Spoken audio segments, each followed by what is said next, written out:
Channel Punjabi ते global Punjab देख रहे दर्शकों का प्रोग्राम फ्रंट लाइन में बहुत बहुत स्वागत। दोस्तों हाजिर हाँ, अज असी कुछ कोविड-19 की अपडेट्स लैके कुछ होर गल्लां बातां लैके अज प्रोग्राम दे विच असी कुछ खास गल्लां करनियां। साडे नाल पंजाब तो एडवोकेट सरदार हाकम सिंह हुणी जुड़नगे। पंजाब दे विच इस वेले की हालत आ, की चल रहा, ਉਹਦੇ ਬਾਰੇ ਉਹਨਾਂ ਦੇ ਨਾਲ ਗੱਲਬਾਤ ਕਰਾਂਗੇ। ਇੱਕ ਬਹੁਤ ਵੱਡਾ ਮਸਲਾ ਸਾਡਾ ਇੱਥੇ ਰੁਕਿਆ ਪਿਆ, ਜਿਹਦੇ ਵਿੱਚ ਕਿ ਬਹੁਤ ਸਾਰੇ ਕੈਨੇਡਾ ਦੇ ਲੋਕ ਇੰਡੀਆ ਦੇ ਵਿੱਚ ਪੰਜਾਬ ਦੇ ਵਿੱਚ ਫਸੇ ਪਏ ਨੇ।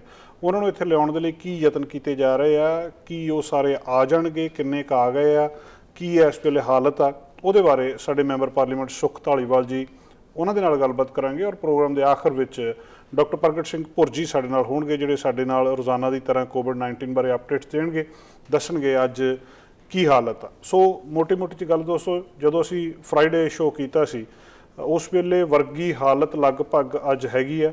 2.5 ਮਿਲੀਅਨ ਦੇ ਕਰੀਬ ਦੁਨੀਆ ਦੇ ਵਿੱਚ ਕੇਸਿਸ ਹੋ ਚੁੱਕੇ ਆ। ਇੱਕ ਜਿਹੜੀ ਡਾਟਾ ਲਗਾਤਾਰ ਵੱਧਦਾ ਜਾ ਰਿਹਾ, ਪਰ ਇਹਦੇ ਵਿੱਚ ਵਧਣ ਦੀ ਜਿਹੜੀ ਰਫਤਾਰ ਆ ਉਹਦੇ ਵਿੱਚ ਕਿਤੇ ਨਾ ਕਿਤੇ ਕਮੀ ਆਈ ਆ। ਜਿੰਨੀ ਤੇਜ਼ੀ ਦੇ ਨਾਲ ਪਹਿਲਾਂ ਵੱਧ ਰਿਹਾ ਸੀ ਉਨੀ ਤੇਜ਼ੀ ਦੇ ਨਾਲ ਨਹੀਂ ਵੱਧ ਰਿਹਾ। ਵੱਖ-ਵੱਖ ਥਾਵਾਂ 'ਤੇ ਵੱਖ-ਵੱਖ ਹਾਲਾਤ ਨੇ। ਕੈਨੇਡਾ ਦੇ ਵਿੱਚ BC ਦੇ ਵਿੱਚ ਜਿਹੜੇ ਹਾਲਾਤ ਨੇ ਥੋੜ੍ਹੇ ਜਿਹੇ ਠੀਕ ਦੱਸੇ ਜਾ ਰਹੇ ਆ। 52 ਜਿਹੜੇ 2 ਦਿਨ ਦੇ ਕੇਸਿਸ ਆ, ਨਵੇਂ ਕੇਸਿਸ ਉਹ ਸਾਹਮਣੇ ਆਏ ਆ। US ਦੇ ਵਿੱਚ ਹਾਲਤ ਉਸ ਤਰ੍ਹਾਂ ਦੀ ਆ, ਅਜੇ ਤੱਕ ਕੁਛ ਨਹੀਂ ਕਿਹਾ ਜਾ ਸਕਦਾ। ਉੱਥੇ ਜਿਹੜਾ ਦੁਨੀਆ ਦਾ ਸਭ ਤੋਂ ਵੱਧ ਹਿੱਟ ਜਿਸ ਦੇਸ਼ ਨੂੰ ਕੀਤਾ ਇਸ ਕੋਵਿਡ-19 ਨੇ, ਉਹਦੇ ਵਿੱਚ ਸਭ ਤੋਂ ਜ਼ਿਆਦਾ ਜਿਹੜਾ ਇਸ ਵੇਲੇ 7,92,000 ਲੋਕ ਉੱਥੇ ਪ੍ਰਭਾਵਿਤ ਹੋਏ ਨੇ ਇਸ ਚੀਜ਼ ਤੋਂ। ਔਰ ਉਹਦੇ ਵਿੱਚ ਸਭ ਤੋਂ ਵੱਡੀ ਗਿਣਤੀ ਜਿਹੜੀ ਨਿਊਯਾਰਕ ਦੇ ਵਿੱਚ। USA ਦੇ ਵਿੱਚ ਜਦੋਂ ਅਸੀਂ ਇਹ ਦੇਖਦੇ ਹਾਂ ਕਿ ਸਭ ਤੋਂ ਵੱਧ ਕੇਸ ਦੇਸ਼ ਨੂੰ ਪ੍ਰਭਾਵਿਤ ਕੀਤਾ ਕੋਵਿਡ-19 ਨੇ, ਉੱਥੇ ਵੱਖ-ਵੱਖ ਸਟੇਟਸ ਦੇ ਵਿੱਚ ਪ੍ਰੋਟੈਸਟ ਹੋਣੇ ਸ਼ੁਰੂ ਹੋ ਗਿਆ। ਲੋਕ ਸੜਕਾਂ 'ਤੇ ਉਤਰ ਆਏ। ਉਹਨਾਂ ਨੇ ਕਿਹਾ ਕਿ ਸਾਨੂੰ ਲੋਕਡਾਊਨ ਖੋਲ੍ਹ ਦਿੱਤਾ ਜਾਵੇ, ਅਸੀਂ ਘਰ ਦੇ ਵਿੱਚ ਬੈਠ ਕੇ ਨਹੀਂ ਮਰਨਾ ਚਾਹੁੰਦੇ, ਅਸੀਂ ਇਕੋਨਮੀ ਦੇ ਨਾਲ, ਅਸੀਂ ਜਿਹੜਾ ਰਿਸੈਸ਼ਨ ਦੇ ਨਾਲ, ਡਿਪਰੈਸ਼ਨ ਦੇ ਨਾਲ ਨਹੀਂ ਮਰਨਾ ਚਾਹੁੰਦੇ, ਇਹਨੂੰ ਓਪਨ ਕੀਤਾ ਜਾਵੇ। ਅਸੀਂ ਅਮਰੀਕਨ ਹਾਂ, ਸਾਨੂੰ ਪਤਾ ਹੈ, ਅਸੀਂ ਸਿਆਣੇ ਹਾਂ, ਅਸੀਂ ਆਪਣੀ ਸਿਹਤ ਦਾ ਖਿਆਲ ਰੱਖ ਸਕਦੇ ਹਾਂ, ਅਸੀਂ ਸੋਸ਼ਲ ਡਿਸਟੈਂਸਿੰਗ ਰੱਖ ਸਕਦੇ ਹਾਂ, ਇਹ ਲੋਕਡਾਊਨ ਖੋਲ੍ਹ ਦਿੱਤਾ ਜਾਵੇ। ਇਹਦੇ ਉੱਤੇ ਉੱਥੇ ਵਾਦ ਵਿਵਾਦ ਵੀ ਹੈ। ਕਿਤੇ ਨਾ ਕਿਤੇ ਸ਼ੁਰੂ ਤੋਂ ਲੈ ਕੇ ਰਾਸ਼ਟਰਪਤੀ ਟਰੰਪ ਨੇ ਇਸ ਗੱਲ ਦੇ ਲਈ ਇਸ਼ਾਰੇ ਕੀਤੇ ਸੀ ਵੀ ਅਸੀਂ ਲੋਕਡਾਊਨ ਖੋਲ੍ਹਾਂਗੇ। ਉਹ ਜਿਹੜੇ ਪ੍ਰੋਟੈਸਟ ਨੇ, ਬਹੁਤ ਸਾਰੇ ਥਾਵਾਂ ਦੇ ਉੱਤੇ ਲੋਕ ਗਨਜ਼ ਹੱਥਾਂ ਦੇ ਵਿੱਚ ਲੈ ਕੇ ਬਾਹਰ ਆਏ ਨੇ ਕਿ ਇਹ ਸਾਡਾ ਲੋਕਡਾਊਨ ਜਿਹੜਾ ਜਿੰਨੀ ਜਲਦੀ ਹੋ ਸਕਦਾ ਖੋਲ੍ਹ ਦਿੱਤਾ ਜਾਵੇ। ਕੁਝ ਸਟੇਟਸ ਦੇ ਵਿੱਚ ਲੋਕਡਾਊਨ ਹਫ਼ਤੇ ਤੱਕ ਖੋਲ੍ਹਣ ਦੀਆਂ ਜਾਂ ਕੁਛ ਖੋਲ੍ਹਾਂ ਦੇਣ ਦੀਆਂ ਗੱਲਾਂ ਵੀ ਹੋ ਰਹੀਆਂ। ਪਰ ਡਾਕਟਰ ਫਾਊਚੀ ਦੇ ਅਨੁਸਾਰ, ਐਂਥਨੀ ਫਾਊਚੀ ਜਿਹੜੇ ਉਹ ਗੱਲ ਕਹਿ ਰਹੇ, ਜਿਹੜੇ ਡਿਜ਼ੀਜ਼ ਕੰਟਰੋਲ ਦੇ ਮਾਹਰ ਨੇ, ਉਹ ਕਹਿੰਦੇ ਵੀ ਜਿੰਨਾ ਚਿਰ ਤੁਸੀਂ ਵਾਇਰਸ ਕੰਟਰੋਲ ਨਹੀਂ ਕਰਦੇ ਉਨਾ ਚਿਰ ਇਕੋਨਮੀ ਕੰਟਰੋਲ ਨਹੀਂ ਕੀਤੀ ਜਾ ਸਕਦੀ। ਇਹ ਭੁੱਲ ਜਾਓ ਕਿ ਜਿੰਨਾ ਚਿਰ ਵਾਇਰਸ ਕੰਟਰੋਲ 'ਚ ਨਹੀਂ ਆਉਂਦਾ ਤੁਸੀਂ ਇਕੋਨਮੀ ਨੂੰ ਕੰਟਰੋਲ 'ਚ ਕਰ ਲਓਗੇ। ਸੋ ਲੋਕਡਾਊਨ ਖੋਲ੍ਹਣ ਦੀਆਂ ਗੱਲਾਂ ਬੇਅਰਥ ਨੇ।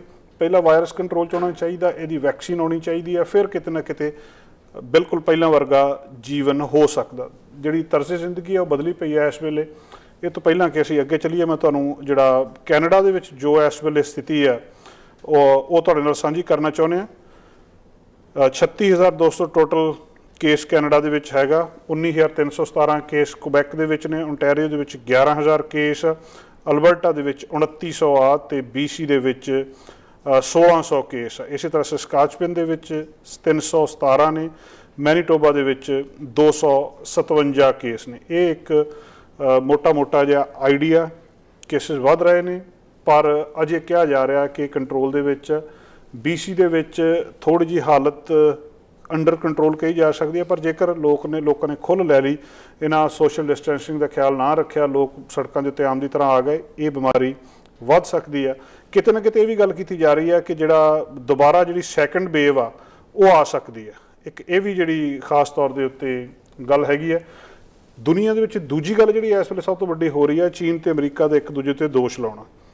ਕੁਛ ਲੋਕ ਜਿਹੜੇ ਆ ਪ੍ਰੋਟੈਸਟ ਕਰ ਰਹੇ ਆ ਅਮਰੀਕਾ ਦੇ ਵਿੱਚ ਆਪਣੀਆਂ ਕਾਰਾਂ ਦੇ ਵਿੱਚ, ਕੁਛ ਲੋਕ ਉਹਨਾਂ ਦਾ ਵਿਰੋਧ ਵੀ ਕਰ ਰਹੇ ਆ। ਜਿਹੜੀਆਂ ਕੁਛ ਘਟਨਾਵਾਂ ਇੱਦਾਂ ਦੀਆਂ ਵਾਪਰੀਆਂ ਜਿਨ੍ਹਾਂ ਦੇ ਵਿੱਚ ਉਹਨਾਂ ਨੇ ਇਹ ਕਿਹਾ, ਲੋਕਾਂ ਨੇ ਜਿਹੜੇ ਪ੍ਰੋਟੈਸਟ ਕਰ ਰਹੇ ਆ ਉਹਨਾਂ ਨੇ ਇਹ ਵਿਰੋਧ ਕਰਨ ਵਾਲਿਆਂ ਨੂੰ, ਜਿਹੜੇ ਲੋਕਡਾਊਨ ਦੇ ਹੱਕ 'ਚ ਅਮਰੀਕਨ ਨੇ, ਕਿ ਜੇ ਤੁਹਾਨੂੰ ਕਮਿਊਨਿਜ਼ਮ ਚਾਹੀਦਾ ਤੁਸੀਂ ਚੀਨ ਦੇ ਵਿੱਚ ਚਲੇ ਜਾਓ।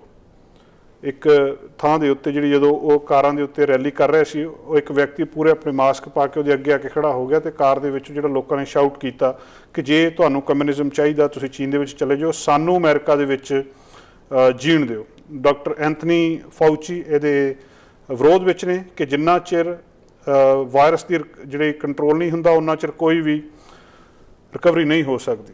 ਅੱਜ-ਕੱਲ੍ਹ ਜਿੱਦਾਂ ਪਹਿਲਾਂ ਦੱਸਿਆ ਕਿ ਤਰਜ਼ ਜ਼ਿੰਦਗੀ ਬਦਲ ਗਈ ਆ, ਆਉਣ ਵਾਲਾ ਸਮਾਂ ਸ਼ਾਇਦ ਇਹਨਾਂ ਦਾ ਨਾ ਰਵੇ। ਨਿਊਯਾਰਕ ਦੇ ਵਿੱਚ ਉੱਥੋਂ ਦੀ ਸਟੇਟ ਨੇ ਜਿਹੜਾ ਐਲਾਨ ਕਰ ਦਿੱਤਾ ਕਿ ਤੁਸੀਂ ਆਪਣੇ ਵਿਆਹ ਜਿਹੜੇ ਆਨਲਾਈਨ ਕਰ ਸਕਦੇ ਆ। ਜਿਹੜਾ ਤੁਹਾਨੂੰ ਸਰਟੀਫਿਕੇਟ ਆ ਉਹ ਆਨਲਾਈਨ ਗਵਰਨਰ ਨੇ ਕਹਿ ਦਿੱਤਾ ਕਿ ਲਾਇਸੈਂਸ ਆ ਜਿਹੜਾ ਮੈਰਿਜ ਲਾਇਸੈਂਸ ਆ ਰਿਮੋਟਲੀ ਇਸ਼ੂ ਹੋ ਸਕਦਾ। ਇਹ ਮੈਰਿਜਸ ਬਹੁਤ ਸਾਰੀਆਂ ਜਿਹੜੀਆਂ ਵੀਡੀਓ ਕਾਨਫਰੰਸਿੰਗ ਦੇ ਰਾਹੀਂ ਹੋ ਰਹੀਆਂ ਔਰ ਇੱਕ ਨਵਾਂ ਟ੍ਰੈਂਡ ਆ ਜਿਹੜਾ ਸਾਹਮਣੇ ਆ ਰਿਹਾ, ਜਿਹਦੇ ਵਿੱਚ ਜਿਹੜਾ ਆਨਲਾਈਨ ਮੈਰਿਜਸ ਇੱਥੇ ਵੀ ਆਪਾਂ ਅੱਜ ਵੀ ਗੱਲਬਾਤ ਕਰਾਂਗੇ। ਸਰੀ ਦੇ ਵਿੱਚ ਕੁਝ ਮੈਰਿਜਸ ਹੋਈਆਂ ਜਿਨ੍ਹਾਂ ਦੇ ਵਿੱਚ ਬੜਾ ਇੱਕ ਵੱਖਰਾ ਜਿਹਾ ਟ੍ਰੈਂਡ ਸਾਹਮਣੇ ਆਇਆ, ਉਹਦੇ ਬਾਰੇ ਵੀ ਪ੍ਰੋਗਰਾਮ ਦੇ ਅਗਲੇ ਹਿੱਸੇ ਵਿੱਚ ਅਸੀਂ ਗੱਲਬਾਤ ਜ਼ਰੂਰ ਕਰਾਂਗੇ। ਔਰ ਇੱਕ ਮਾਡਲ ਜਿਹੜਾ ਬਹੁਤ ਸਾਰੇ ਲੋਕ ਜਦੋਂ ਇਹ ਕਹਿੰਦੇ ਆ ਕਿ ਇਹਨੂੰ ਲੋਕਡਾਊਨ ਨੂੰ ਖੋਲ੍ਹ ਦੇਣਾ ਚਾਹੀਦਾ, ਕਿ ਕੁਝ ਦੇਸ਼ਾਂ ਨੇ ਲੋਕਡਾਊਨ ਨੂੰ ਉਨੀ ਸਖਤੀ ਨਾਲ ਫੋਲੋ ਨਹੀਂ ਕੀਤਾ, ਉੱਥੇ ਵੀ ਉਨੀਆਂ ਮੌਤਾਂ ਹੋ ਰਹੀਆਂ। ਜਿੱਥੇ ਲੋਕਡਾਊਨ ਲਾਇਆ, ਜਿੱਥੇ ਇਹ ਸਾਰਾ ਕੁਝ ਲੱਗਾ ਹੈ, ਉੱਥੇ ਵੀ ਉਨੀਆਂ ਮੌਤਾਂ ਹੋ ਰਹੀਆਂ। ਉਹਨਾਂ ਦੇ ਦੋਸਤੋ ਇੱਕ ਜਿਹੜੀ ਸਭ ਤੋਂ ਵੱਡੀ ਜਿਹੜੀ ਰਿਪੋਰਟ ਆ ਰਹੀ ਹੈ ਜਾਂ ਇੱਕ ਹਵਾਲਾ ਦਿੱਤਾ ਜਾ ਰਿਹਾ ਕਿ ਅੱਜ ਕੀ ਹੋਣਾ ਇਹ ਅਸੀਂ ਇਤਿਹਾਸ ਤੋਂ ਸਿੱਖ ਸਕਦੇ ਹਾਂ। 1918 ਦੇ ਨੇੜੇ ਤੇੜੇ ਜਦੋਂ ਸਵਾਈਨ ਫਲੂ ਸੀਗਾ, ਉਸ ਵੇਲੇ ਜਿਹੜੀ ਲਿਬਰਟੀ ਲੋਨ ਪਰੇਡ ਅਮਰੀਕਾ ਦੇ ਵਿੱਚ ਫਿਲਡੈਲਫੀਆ ਦੇ ਵਿੱਚ 1918 ਦੇ ਵਿੱਚ ਹੋਣੀ ਸੀ। ਇੱਕ ਪਰੇਡ ਜਿਹੜੀ ਆ ਇਹ ਉਹ ਵੇਲਾ ਸੀ ਜਦੋਂ ਜਿਸ ਵੇਲੇ ਜਿਹੜਾ ਇਹ ਸਪੈਨਿਸ਼ ਫਲੂ ਜਿਹਨੂੰ H1N1 ਕਹਿੰਦੇ ਆ ਉਹ ਫੈਲਿਆ ਸੀ 1918 ਦੇ ਵਿੱਚ। ਔਰ ਤੁਹਾਨੂੰ ਪਤਾ ਹੋਊਗਾ ਕਿ 50 ਮਿਲੀਅਨ ਲੋਕ ਮਰ ਗਏ ਸੀ ਇਹਦੇ ਨਾਲ। 500 ਮਿਲੀਅਨ ਲੋਕਾਂ ਨੂੰ ਇਨਫੈਕਸ਼ਨ ਹੋਈ ਸੀ। 500 ਮਿਲੀਅਨ ਲੋਕਾਂ ਨੂੰ ਇਨਫੈਕਸ਼ਨ ਹੋਈ ਸੀ। 50 ਮਿਲੀਅਨ ਲੋਕ 1918 ਦੇ ਵਿੱਚ ਇਸ ਫਲੂ ਦੇ ਨਾਲ, ਸਪੈਨਿਸ਼ ਫਲੂ ਦੇ ਨਾਲ ਮਰ ਗਏ ਸੀ। ਔਰ ਜਿਹੜੀ ਉਦਾਹਰਨ ਦਿੱਤੀ ਜਾ ਰਹੀ ਆ ਕਿ ਜੇ ਹੁਣ ਖੋਲ੍ਹ ਦਿੱਤਾ ਤਾਂ ਕੀ ਹੋਣਾ। 1918 ਦੇ ਵਿੱਚ ਜਿਹੜੀ ਲਿਬਰਟੀ ਲੋਨ ਪਰੇਡ ਹੋਣੀ ਸੀ ਫਿਲਡੈਲਫੀਆ ਦੇ ਵਿੱਚ ਵਰਲਡ ਵਾਰ 1 ਤੋਂ ਬਾਅਦ, ਉਸ ਵੇਲੇ ਕੁਝ ਲੋਕਾਂ ਨੇ ਕਿਹਾ ਸੀ ਵੀ ਐਡਾ ਖਤਰਾ ਨਹੀਂ ਆ, ਪਰੇਡ ਹੋਣ ਦਿੱਤੀ ਜਾਵੇ। ਔਰ ਉਹ ਪਰੇਡ ਹੋਈ ਸੀ, ਜਿਹਦੇ ਵਿੱਚ ਬਹੁਤ ਵੱਡੀ ਗਿਣਤੀ ਦੇ ਵਿੱਚ ਲੋਕ ਸ਼ਾਮਲ ਹੋਏ ਸੀ। ਔਰ ਉਹਦੇ ਤੋਂ ਬਾਅਦ ਪੂਰੇ ਅਮਰੀਕਾ ਦੇ ਵਿੱਚ ਜਿਹੜਾ ਇਹ ਬਹੁਤ ਬੁਰੀ ਤਰ੍ਹਾਂ ਵਾਇਰਸ ਫੈਲ ਗਿਆ ਸੀ, ਇਹ ਕੰਟਰੋਲ ਨਹੀਂ ਹੋਇਆ ਸੀ। ਉਹੀ ਉਦਾਹਰਨ ਅੱਜ ਦਿੱਤੀ ਜਾ ਰਹੀ ਹੈ ਕਿ ਸਾਨੂੰ ਇਤਿਹਾਸ ਤੋਂ ਸਬਕ ਲੈਣਾ ਚਾਹੀਦਾ, ਲੋਕਡਾਊਨ ਨਹੀਂ ਖੋਲ੍ਹਣਾ ਚਾਹੀਦਾ। ਜਿੱਥੇ ਅਸੀਂ ਨਿਊਯਾਰਕ ਦੇ ਵਿੱਚ ਮੈਰਿਜਸ ਦੀ ਗੱਲ ਕਰ ਰਹੇ ਹਾਂ ਕਿ ਉਹਨਾਂ ਨੇ ਆਨਲਾਈਨ ਮੈਰਿਜਸ ਨੂੰ ਪ੍ਰਵਾਨਗੀ ਦੇ ਦਿੱਤੀ ਹੈ ਕਿ ਤੁਸੀਂ ਰਿਮੋਟਲੀ ਆਪਣਾ ਮੈਰਿਜ ਲਾਇਸੈਂਸ ਲੈ ਸਕਦੇ ਹੋ, ਉੱਥੇ ਇਹ ਵਿਆਹ ਕਰਵਾਉਣ ਦੇ ਤਰੀਕੇ ਇੰਡੀਆ ਦੇ ਵਿੱਚ ਵੀ ਬਦਲ ਰਹੇ ਨੇ। ਮੋਗੇ ਦੇ ਨੇੜੇ ਇੱਕ ਵਿਆਹ ਹੋਇਆ, ਸਿਰਫ ਕੁਝ ਬੰਦੇ ਗਏ ਔਰ ਬਾਈਕ ਦੇ ਉੱਤੇ ਉਹ ਮੁੰਡਾ ਆਪਣੀ ਵਾਈਫ ਨੂੰ ਲੈ ਕੇ ਆ ਗਿਆ ਔਰ ਜਿਹਦਾ ਕਿ ਪੁਲਿਸ ਵਾਲਿਆਂ ਨੇ ਸਵਾਗਤ ਕੀਤਾ, ਉੱਥੇ ਕੇਕ ਕੱਟ ਕੇ ਉਹਨੂੰ ਵਧਾਈਆਂ ਦਿੱਤੀਆਂ। ਦੋਵੇਂ ਤਰ੍ਹਾਂ ਦੀ ਇਹ ਪੱਖ ਉੱਥੇ ਆ ਰਹੇ ਨੇ। ਕਿਤੇ ਪੁਲਿਸ ਦੇ ਡੰਡੇ ਦੀ ਗੱਲ ਹੁੰਦੀ ਹੈ, ਕਿਤੇ ਪੁਲਿਸ ਵਾਲਿਆਂ ਦੇ ਚੰਗੇ ਕਾਰਜਾਂ ਦੀ ਗੱਲ ਹੋ ਰਹੀ ਹੈ। ਸਰਦਾਰ ਹਾਕਮ ਸਿੰਘ ਹੁਣਾਂ ਨਾਲ ਇਹਦੇ ਵਿੱਚ ਅਸੀਂ ਵਿਸਥਾਰ ਨਾਲ ਗੱਲ ਕਰਾਂਗੇ। ਅੰਮ੍ਰਿਤਸਰ ਦੇ ਵਿੱਚ ਇੱਕ ਖਬਰ ਆ ਰਹੀ ਹੈ ਕਿ 20 ਪੁਲਿਸ ਮੁਲਾਜ਼ਮਾਂ ਦੀਆਂ ਜਿਹੜੀਆਂ ਪਤਨੀਆਂ ਨੇ ਉਹ ਇਕੱਠੀਆਂ ਹੋ ਕੇ ਰੋਜ਼ 1500 ਲੋਕਾਂ ਨੂੰ ਖਾਣਾ ਪਹੁੰਚਾ ਰਹੀਆਂ। ਪੁਲਿਸ ਵਾਲੇ ਡਿਊਟੀ ਦੇ ਰਹੇ ਨੇ, ਉਹਨਾਂ ਦੀਆਂ ਘਰ ਵਾਲੀਆਂ 1500 ਲੋਕਾਂ ਦੇ ਲਈ ਰੋਜ਼ ਖਾਣਾ ਲੈ ਕੇ ਜਾ ਰਹੀਆਂ। ਹਾਲਾਤ ਇਹ ਵੀ ਬਣੇ ਨੇ ਕਿ ਲੋਕਾਂ ਨੇ ਆਪਣੇ ਰਿਸ਼ਤੇ ਜਿਹੜੇ ਉਹ ਭੁੱਲ ਗਏ ਨੇ। ਇੱਕ ਜਿਹੜੀ ਖਬਰ ਕੱਲ੍ਹ ਦੀ ਸੀਗੀ ਮੋਹਾਲੀ ਦੇ ਵਿੱਚ ਜਗਤਪੁਰਾ ਪਿੰਡ ਦੀ, ਉੱਥੇ 30 ਸਾਲ ਦੀ ਇੱਕ ਜਨਾਨੀ ਸੀ, ਪ੍ਰੈਗਨੈਂਟ ਸੀਗੀ। ਉਹ ਪੌੜੀਆਂ 'ਚੋਂ ਡਿੱਗ ਪਈ। ਉਹਨੇ ਗੁਆਂਢੀਆਂ ਨੂੰ, ਉਹਦੇ ਹਸਬੈਂਡ ਨੇ ਕਿਹਾ ਕਿ ਇਹਨੂੰ ਹਸਪੀਟਲ ਲੈ ਕੇ ਜਾਣਾ। ਕੋਈ ਵੀ ਹਸਪੀਟਲ ਲਿਜਾਣ ਨੂੰ ਤਿਆਰ ਨਹੀਂ ਆ, ਇਸ ਡਰ ਤੋਂ ਵੀ ਕਿਤੇ ਇਹਨੂੰ ਕੋਵਿਡ-19 ਕਰੋਨਾ ਵਾਇਰਸ ਨਾ ਹੋਵੇ। ਲੋਕ ਜਿਹੜੇ ਰਿਸ਼ਤੇ ਦਾ ਲਹੂ ਵੀ ਚਿੱਟਾ ਹੋ ਰਿਹਾ। ਔਰ ਇਸ ਮਾਮਲੇ ਦੇ ਵਿੱਚ ਜਿਹੜਾ ਸੁਣਨ ਦੇ ਵਿੱਚ ਆ ਰਿਹਾ ਕਿ ਬਾਅਦ ਦੇ ਵਿੱਚ ਪੁਲਿਸ ਵਾਲੇ ਉਹਨੂੰ ਲੈ ਕੇ ਗਏ, ਉਹਨਾਂ ਨੇ ਉਹਨੂੰ ਹਸਪਤਾਲ ਦੇ ਵਿੱਚ ਲਿਜਾ ਕੇ ਪਹੁੰਚਾਇਆ ਤੇ ਉਹਦਾ ਇਲਾਜ ਕਰਵਾਇਆ। ਦੂਜੀ ਗੱਲ ਪੰਜਾਬ ਦੇ ਵਿੱਚ ਜਿਹੜੀ ਸਭ ਤੋਂ ਵੱਡੀ ਹੈ, ਇਹਦੀ ਵੀ ਆਪਾਂ ਜਾਣਕਾਰੀ ਹਾਕਮ ਸਿੰਘ ਹੁਣਾਂ ਕੋਲ ਲਵਾਂਗੇ ਕਿ ਨਸ਼ੇ ਦੀ ਲੋਕਡਾਊਨ ਹੋ ਗਈ ਹੈ। ਜਿੱਡੀ ਸਾਰੀ ਉੱਥੇ ਦੀ ਚੇਨ ਸੀਗੀ ਸਾਰੀ ਦੀ ਸਾਰੀ ਟੁੱਟ ਗਈ ਹੈ। ਸਾਰੇ ਪਿੰਡਾਂ ਦੇ ਵਿੱਚ ਠੀਕਰੀ ਪਹਿਰੇ ਲੱਗੇ ਆ। ਨਸ਼ਾ ਜਿਹੜਾ ਇੱਧਰ ਉੱਧਰ ਨਹੀਂ ਆ ਰਿਹਾ। ਜਿਹੜੇ ਪੁਲਿਸ ਦੇ ਕੋਲ ਕੇਸ ਰਜਿਸਟਰ ਹੋ ਰਹੇ ਸੀ ਉਹਨਾਂ ਦੇ ਵਿੱਚ ਬਹੁਤ ਵੱਡੀ ਕਮੀ ਆਈ ਹੈ। ਜਿਹੜਾ ਇੰਟਰ ਸਟੇਟ ਸੀਗਾ ਕਿ ਇੱਕ ਸਟੇਟ ਤੋਂ ਦੂਜੀ ਸਟੇਟ ਦੇ ਵਿੱਚ ਜਿਹੜਾ ਨਸ਼ਾ ਜਾਂਦਾ ਸੀ, ਉਹਦੀ ਚੇਨ ਵੀ ਕਿਹਾ ਜਾ ਰਿਹਾ ਟੁੱਟ ਗਈ। ਔਰ ਅੰਤਰਰਾਸ਼ਟਰੀ ਪੱਧਰ 'ਤੇ ਜਿੱਥੇ ਜਿੱਥੇ ਜਾਂ ਰਾਸ਼ਟਰੀ ਪੱਧਰ 'ਤੇ ਜਿੱਥੇ ਪੰਜਾਬ ਦੀਆਂ ਬਾਰਡਰਸ ਜਿਹੜੇ ਲੱਗਦੇ ਸੀ, ਉੱਥੇ ਉੱਥੇ ਵੀ ਜਿਹੜਾ ਆ ਇਹਦਾ ਅਸਰ ਹੋ ਰਿਹਾ। ਔਰ ਪਹਿਲੀ ਵਾਰ ਕਹਿੰਦੇ ਇਹ ਚੇਨ ਜਿਹੜੀ ਉੱਥੇ ਟੁੱਟਦੀ ਦਿਖਾਈ ਦੇ ਰਹੀ ਆ। ਬਹੁਤ ਸਾਰੀਆਂ ਹੋਰ ਗੱਲਾਂ ਬਾਤਾਂ ਨੇ। ਪ੍ਰੋਗਰਾਮ ਦੇ ਪਹਿਲੇ ਹਿੱਸੇ ਵਿੱਚ ਅਸੀਂ ਚੱਲਦੇ ਹਾਂ ਸਰਦਾਰ ਹਾਕਮ ਸਿੰਘ, ਐਡਵੋਕੇਟ ਹਾਕਮ ਸਿੰਘ, ਉਹਨਾਂ ਦੇ ਨਾਲ ਗੱਲਬਾਤ ਕਰਦੇ ਹਾਂ। ਪੰਜਾਬ ਦੀ ਖਬਰਸਾਰ ਉਹਨਾਂ ਤੋਂ ਲੈਂਦੇ ਹਾਂ। ਸਰਦਾਰ ਹਾਕਮ ਸਿੰਘ ਜੀ, ਬਹੁਤ ਬਹੁਤ ਸਵਾਗਤ ਹੈ ਤੁਹਾਡਾ। ਜੀ ਆਇਆਂ ਨੂੰ। ਬਹੁਤ ਬਹੁਤ ਸ਼ੁਕਰੀਆ ਸਰ। ਕੀ ਹਾਲ ਚਾਲ ਨੇ ਪੰਜਾਬ ਦੇ ਜੀ? ਤੁਸੀਂ ਇਸ ਵੇਲੇ ਜਾਣਦੇ ਹੋ ਉੱਥੋਂ ਦੀ ਸਥਿਤੀ ਨੂੰ, ਨੇੜੇ ਹੋ, ਕਿਸ ਤਰ੍ਹਾਂ ਦੀ ਸਥਿਤੀ ਹੈ ਜੀ? ਪੰਜਾਬ ਦੇ ਵਿੱਚ ਇਸ ਵਕਤ ਤੱਕ 219 ਕੇਸਿਸ ਜਿਹੜੇ ਨੇ ਉਹ ਆ ਚੁੱਕੇ ਨੇ ਉਹਨਾਂ ਦੇ ਜੀ ਵਿੱਚ 16 ਕੇਸ ਡੈਥ ਹੋ ਚੁੱਕੀਆਂ ਨੇ ਔਰ 31 ਉਹਦੇ ਵਿੱਚ ਰਿਕਵਰੀ ਹੋ ਚੁੱਕੀਆਂ ਨੇ। ਔਰ ਜੋ ਟੋਟਲ ਭਾਰਤ ਦੇ ਵਿੱਚ 14,175 ਕੇਸ ਜੋ ਲਾਸਟ ਕੱਲ ਲੇਟੈਸਟ ਬੁਲੇਟਿਨ ਸੀ ਉਹਦੇ ਹਿਸਾਬ ਨਾਲ ਨੇ, ਉਹਦੇ ਹਿਸਾਬ ਨਾਲ ਪੰਜਾਬ ਦੇ ਵਿੱਚ ਬਹੁਤ ਘੱਟ ਕੇਸਿਜ ਨੇ। ਪਰ ਸੀਐਮ ਸਾਹਿਬ ਨੇ ਬਿਲਕੁਲ ਸਟ੍ਰਿਕਟਲੀ 3 ਮਈ ਤੱਕ ਜਿਹੜਾ ਪੰਜਾਬ ਪਹਿਲੋਂ ਕਹਿੰਦੇ ਸੀ ਵਿੱਚੋਂ ਕੁਝ ਖੁੱਲ੍ਹ ਦੇਵਾਂਗੇ, ਉਹਨਾਂ ਨੇ ਉਹਨੂੰ ਬੰਦ ਕਰ ਦਿੱਤਾ ਗਿਆ। ਔਰ ਦੂਜੀ ਗੱਲ ਜਿਹੜੀ ਤੁਸੀਂ ਕਹਿ ਰਹੇ ਸੀਗੇ ਕਿ ਪੁਲਿਸ ਵਾਲੇ ਲੱਗੇ ਹੋਏ ਨੇ, ਜਿੰਨੀਆਂ ਵੀ ਕੋਈ ਲੇਡੀਜ਼ ਨੇ ਉਹ ਘਰਾਂ ਦੇ ਵਿੱਚ ਬੈਠ ਕੇ ਮਾਸਕ ਬਣਾ ਰਹੀਆਂ ਨੇ, ਜਾਂ ਜਿੰਨੇ ਵੀ ਘਰਾਂ ਦੇ ਵਿੱਚ ਕੰਮ ਕਰਨ ਵਾਲੇ ਨੇ ਉਹ ਆਪਣੇ ਅੜੋਸੀਆਂ ਪੜੋਸੀਆਂ ਨੂੰ ਖਾਣਾ ਦੇ ਰਹੇ ਨੇ। ਅਸੀਂ ਸਾਰੇ ਜਿਹੜੇ ਪੰਜਾਬੀ ਨੇ ਆਪਦੀ ਨੇਚਰ ਦੇ ਹਿਸਾਬ ਦੇ ਨਾਲ ਉਹ ਸੇਵਾ ਉਸ ਹਿਸਾਬ ਨਾਲ ਸੇਵਾ ਵੀ ਕਰ ਰਹੇ ਨੇ ਔਰ ਇਸ ਮੁਸ਼ਕਲ ਦੌਰ ਦੇ ਵਿੱਚ ਇੱਕ ਦੂਜੇ ਦਾ ਬਹੁਤ ਸਾਥ ਵੀ ਦੇ ਰਹੇ ਨੇ। ਜੀ, ਤੇ ਜਿਹੜੀ ਸਰਦਾਰ ਹਾਕਮ ਸਿੰਘ ਜੀ, ਆਮ ਲੋਕਾਂ ਦੀ ਕੀ ਸਥਿਤੀ ਹੈ ਇਹੋ ਜਿਹੇ ਹਾਲਾਤਾਂ ਦੇ ਵਿੱਚ? ਜ਼ਿੰਦਗੀ ਕਹਿੰਦੇ ਬਹੁਤ ਮੁਸ਼ਕਲ ਹੋਈ ਪਈ ਆ, ਕੰਮਾਂ ਕਾਰਾਂ ਦੇ ਜਾਂ ਦੂਜੇ ਮਾਮਲੇ ਦੇ ਵਿੱਚ ਕਿੰਨੀ ਕੁ ਖੁੱਲ੍ਹ ਮਿਲਦੀ ਆ? ਪੁਲਿਸ ਦਾ ਵਿਵਹਾਰ ਕਿੱਦਾਂ ਦਾ ਜੀ? ਸਾਡੇ ਇੱਥੇ ਪੰਜਾਬ ਦਾ ਜਿਹੜਾ ਫਰਕ ਹੈ ਤੁਹਾਡੇ ਜਿਹੜੇ ਦੇਸ਼ਾਂ ਦੇ ਨਾਲੋਂ, ਸਾਡੇ ਇੱਥੇ ਆਨਲਾਈਨ ਕੰਮ ਨਹੀਂ ਹੁੰਦਾ, ਸਾਡੇ ਇੱਥੇ ਹੱਥ ਦੇ ਨਾਲ ਕੰਮ ਹੁੰਦਾ। ਔਰ ਸਥਿਤੀ ਦਾ ਤੁਸੀਂ ਜਾਇਜ਼ਾ ਇਸ ਚੀਜ਼ ਤੋਂ ਲੈ ਸਕਦੇ ਹੋ ਕਿ ਜਦੋਂ ਹੀ ਕਿਤੇ ਰਾਸ਼ਨ ਵੰਡਿਆ ਜਾਂਦਾ ਉੱਥੇ ਕਿਸੇ ਤਰ੍ਹਾਂ ਦੀ ਕੋਈ ਵੀ ਸੋਸ਼ਲ ਡਿਸਟੈਂਸਿੰਗ ਨਹੀਂ ਹੁੰਦੀਗੀ। ਔਰ ਅਗਰ 10 ਬੋਰੀਆਂ ਰਾਸ਼ਨ ਦੀਆਂ ਨੇ ਉਹਨੂੰ ਲੈਣ ਵਾਸਤੇ 1000 ਬੰਦਾ ਖੜਾ।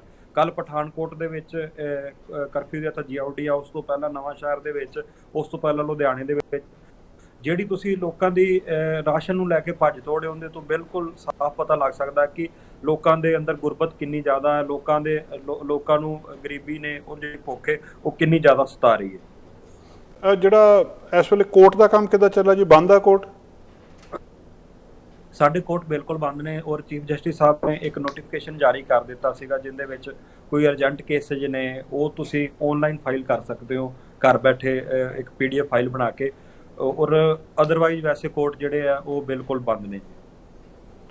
ਕੁਝ ਖਬਰਾਂ ਆ ਰਹੀਆਂ ਕਿ ਤੁਸੀਂ ਕੁਝ ਕੇਸ ਕੀਤੇ ਆ ਪੁਲਿਸ ਵਾਲੇ ਦੇ ਖਿਲਾਫ, ਉਹ ਕਿਹੜੇ ਨੇ ਜੀ?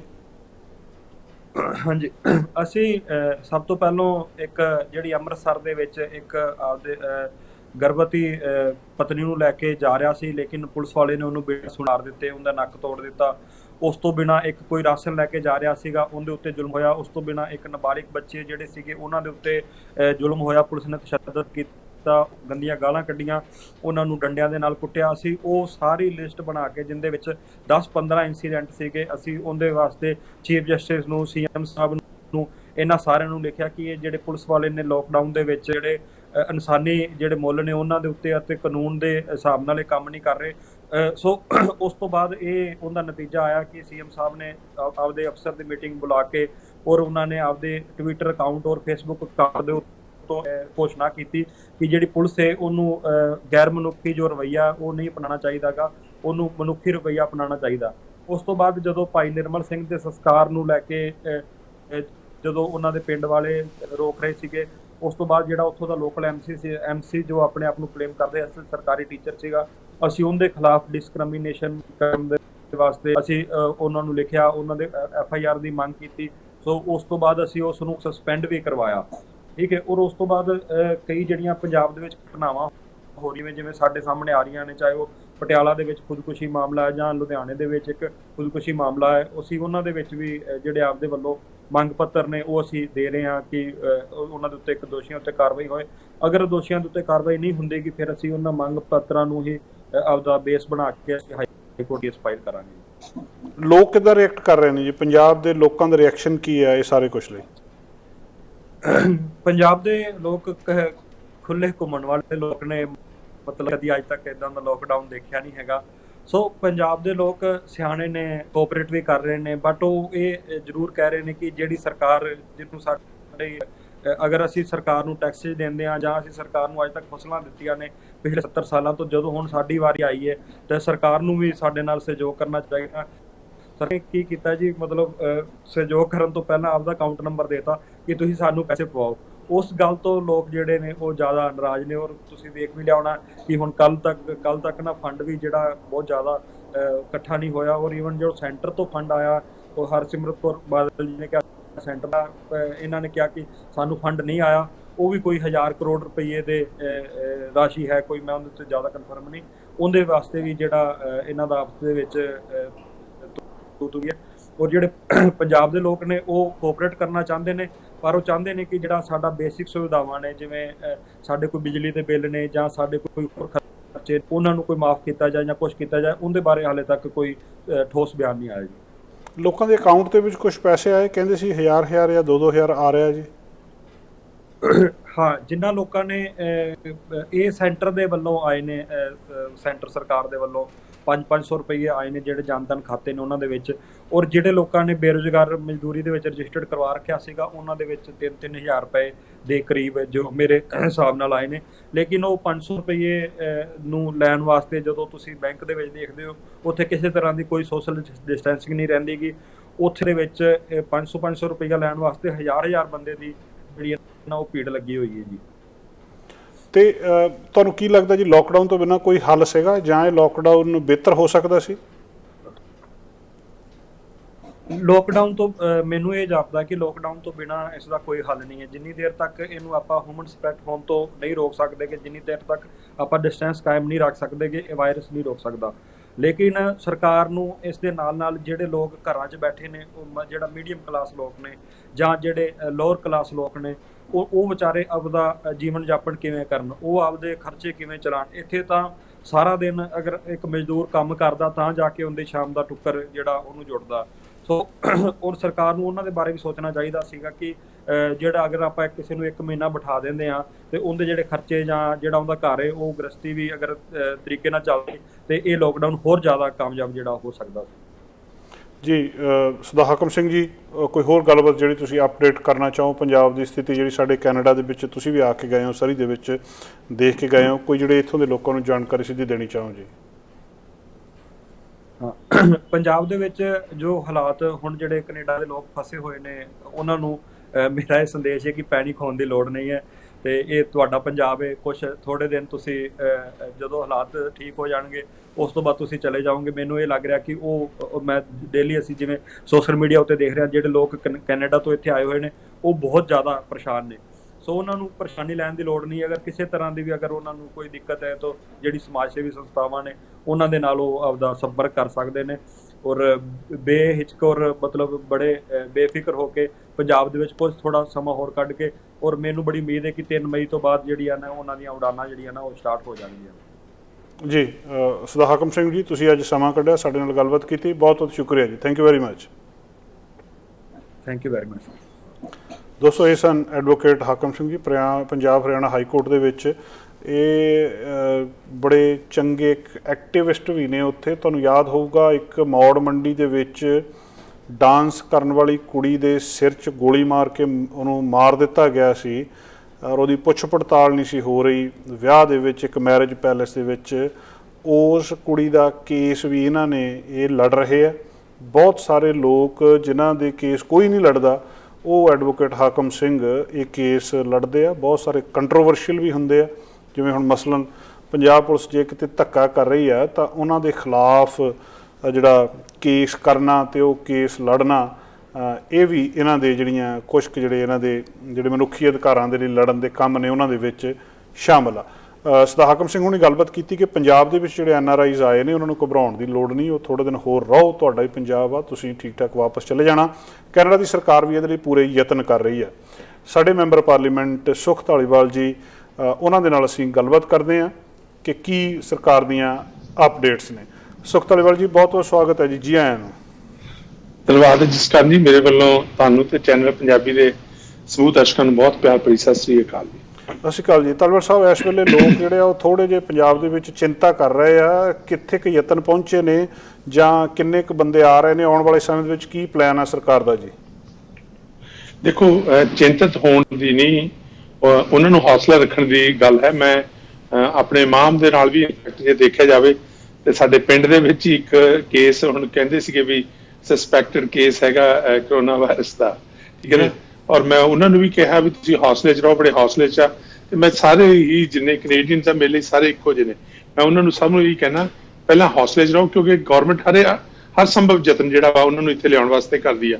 ਕਿਉਂਕਿ 9 ਫਲਾਈਟਸ ਜਿਹੜੀਆਂ ਸੀਗੀਆਂ ਪਹਿਲੇ ਫੇਜ਼ ਦੀਆਂ ਉਹ ਪੂਰੀਆਂ ਹੋ ਚੁੱਕੀਆਂ ਨੇ, ਔਰ ਉਹਦੇ ਵਿੱਚ ਅਸੀਂ 2000 ਜਿਹੜਾ ਕੈਨੇਡੀਅਨ ਆ ਉਸ ਨੂੰ ਅਸੀਂ ਲੈ ਆਂਦਾ ਇੱਥੇ। ਔਰ ਉਸ ਤੋਂ ਬਾਅਦ ਅਸੀਂ ਇੱਕ ਦੁਬਾਰਾ ਜਿਹੜਾ ਸੀਗਾ ਉਹ ਸਰਵੇ ਕੀਤਾ, ਫਾਰਮ ਭਰਾਇਆ, ਤਾਂ ਕਿ ਅਸੀਂ ਸੈਕੰਡ ਫੇਜ਼ ਦੀਆਂ ਫਲਾਈਟਸ ਜਿਹੜੀਆਂ ਉਹ ਸ਼ੁਰੂ ਕਰ ਸਕੀਏ। ਉਹਦੇ ਵਿੱਚ ਤਕਰੀਬਨ 4000 ਕੈਨੇਡੀਅਨਸ ਆ ਜਿਨ੍ਹਾਂ ਨੇ ਇਹ ਜ਼ਾਹਰ ਕੀਤਾ ਸੀਗਾ ਆਪਣਾ ਇੰਟਰਸਟ ਕਿ ਉਹ ਕੈਨੇਡਾ ਵਾਪਸ ਆਉਣਾ ਚਾਹੁੰਦੇ। ਸੋ ਹੁਣ ਜੇ 40 50 60,000 ਲੋਕ ਉੱਥੇ ਗਏ ਹੋਏ ਨੇ, ਉਹਨਾਂ ਦੇ ਵਿੱਚੋਂ ਸਿਰਫ ਤੇ ਸਿਰਫ ਜਿਹੜੇ ਨੇ ਉਹ 4000 ਲੋਕ ਆ ਜਿਨ੍ਹਾਂ ਨੇ ਆਪਣਾ ਜਿਹੜਾ ਸੀ ਇੰਟਰਸਟ ਜਿਹੜਾ ਜ਼ਾਹਰ ਕੀਤਾ। ਤੇ ਉਹਦੇ ਕਰਕੇ ਹੁਣ ਅਸੀਂ ਕੀ ਕੀਤਾ ਕਿ ਫੇਜ਼ ਨੰਬਰ 2 ਤੇ ਫੇਜ਼ ਨੰਬਰ 3 ਦੇ ਵਿੱਚ ਜਿਹੜਾ ਹੈਗਾ ਉਹ ਅਸੀਂ ਇਹ ਵੰਡ ਦਿੱਤਾ। ਫੇਜ਼ ਨੰਬਰ 2 ਦੇ ਵਿੱਚ ਜਿਹੜੀਆਂ ਨੇ 7 ਫਲਾਈਟਸ ਜਿਹੜੀਆਂ ਉਹ ਚੱਲਣਗੀਆਂ, ਔਰ ਉਹਦੇ ਵਿੱਚੋਂ ਆਲਰੇਡੀ ਅਸੀਂ ਤਿੰਨ ਫਲਾਈਟਸ ਜਿਹੜੀਆਂ ਉਹਦੀ ਬੁਕਿੰਗ ਰਿਲੀਜ਼ ਕਰ ਦਿੱਤੀ ਆ। ਉਹਦੇ ਵਿੱਚੋਂ 2 ਫਲਾਈਟਸ ਜਿਹੜੀਆਂ ਤਿੰਨਾਂ ਚੋਂ ਉਹ ਅੰਮ੍ਰਿਤਸਰ ਤੋਂ ਚੱਲਣੀਆਂ ਨੇ 22 ਤਰੀਕ ਤੇ 24 ਤਰੀਕ ਅਪ੍ਰੈਲ ਦੀ ਨੂੰ। ਔਰ ਉਹ ਦੋਨੇ ਫਲਾਈਟਸ ਜਿਹੜੀਆਂ ਇਸ ਵੇਲੇ ਕਿਉਂਕਿ ਫਸਟ ਕਮ ਫਸਟ ਸਰਵ ਸੀ, ਅਸੀਂ ਸਾਰਿਆਂ ਨੂੰ ਬਰਾਬਰ ਦਾ ਮੌਕਾ ਦਿੱਤਾ ਕਿਉਂਕਿ ਅੱਗੇ ਬੜੀਆਂ ਅਫਵਾਹਾਂ ਉਡਾਈਆਂ ਜਾਂਦੀਆਂ ਸੀ ਜੀ ਵੀ ਇਹ VIP ਆ ਗਏ, ਉਹ ਆ ਗਿਆ। ਹੁਣ ਇਹ ਸੀ ਫਸਟ ਕਮ ਫਸਟ ਸਰਵ ਸੀਗਾ। ਸੋ ਉਹਦੇ ਵਿੱਚ ਦੋਨੇ ਫਲਾਈਟਸ ਇਸ ਵੇਲੇ ਜਿਹੜੀਆਂ ਨੇ ਇਕਨੋਮੀ ਕਲਾਸ ਤੇ ਬਿਜ਼ਨਸ ਕਲਾਸ ਜਿਹੜੀਆਂ ਨੇ ਉਹ ਦੋਨੇ ਫੁੱਲ ਨੇ। ਤੀਸਰੀ ਫਲਾਈਟ ਹੈਦਰਾਬਾਦ ਤੋਂ ਚੱਲੇਗੀ। ਉਸ ਤੋਂ ਬਾਅਦ ਅਸੀਂ 4 ਫਲਾਈਟਸ ਹੋਰ ਜਿਹੜੀਆਂ ਨੇ ਉਹਦੀ ਬੁਕਿੰਗ ਜਿਹੜੀ ਹੈ 1-2 ਦਿਨਾਂ 'ਚ ਰਿਲੀਜ਼ ਕਰਾਂਗੇ। ਇਸ ਤੋਂ ਬਾਅਦ ਤੀਜਾ ਫੇਜ਼ ਜਿਹੜਾ ਫੇਰ ਆਈ, ਉਹਦੇ ਵਿੱਚ 8 ਫਲਾਈਟਸ ਜਿਹੜੀਆਂ ਨੇ ਅਸੀਂ ਲਾਣੀਆਂ। ਉਹ ਅੰਮ੍ਰਿਤਸਰ ਤੋਂ ਬਾਇਆ ਦੋਹਾ ਜਾਂ ਯੂਰਪ ਦੇ ਵਿੱਚੋਂ ਦੀ ਜਿਹੜੀਆਂ ਨੇ ਉਹ ਕੈਨੇਡਾ ਪਹੁੰਚਣਗੀਆਂ, ਜਿਹਦੇ ਵਿੱਚ ਵੈਨਕੂਵਰ ਤੇ ਟੋਰਾਂਟੋ ਜਿਹੜੀਆਂ ਨੇ 2 ਡੈਸਟੀਨੇਸ਼ਨਸ ਹੋਣਗੀਆਂ ਉਹਨਾਂ ਦੀ। ਤਲਵਰ ਸਾਹਿਬ, ਇੱਕ ਗੱਲ ਕਹੀ ਜਾਂਦੀ ਸੀ ਕਿ ਕੋਈ ਜਿਹੜਾ ਕਰੂ ਆ ਜਾਂ 에ਅਰਲਾਈਨਸ ਆ ਉਹ ਡਾਇਰੈਕਟ ਉੱਥੇ ਜਾਣ ਨੂੰ ਤਿਆਰ ਨਹੀਂ, ਜਾਂ ਉਹਨਾਂ ਨੂੰ ਕਰੂ ਨੂੰ ਕੋਈ ਵੰਡਿਆ ਜਾ ਰਿਹਾ ਵੀ ਇੱਥੇ ਤੱਕ ਤੁਸੀਂ ਚਲੇ ਜਾਓ, ਅੱਗੇ ਕੋਈ ਹੋਰ ਚਲੇ ਜਾਓ। ਉਹ ਸਮੱਸਿਆ ਕਿੱਦਾਂ ਹੱਲ ਹੋਈ ਜੀ? ਉਹ ਦੇਖੋ, ਉਹ ਹੁਣ ਵੀ ਜਿਹੜੀ ਉਹੀ ਸਮੱਸਿਆ ਹੈਗੀ ਹੈ ਜਿਹੜੀ ਕਿਸੇ 에ਅਰਲਾਈਨ ਦੀ ਗੱਲ ਹੈਗੀ ਆ।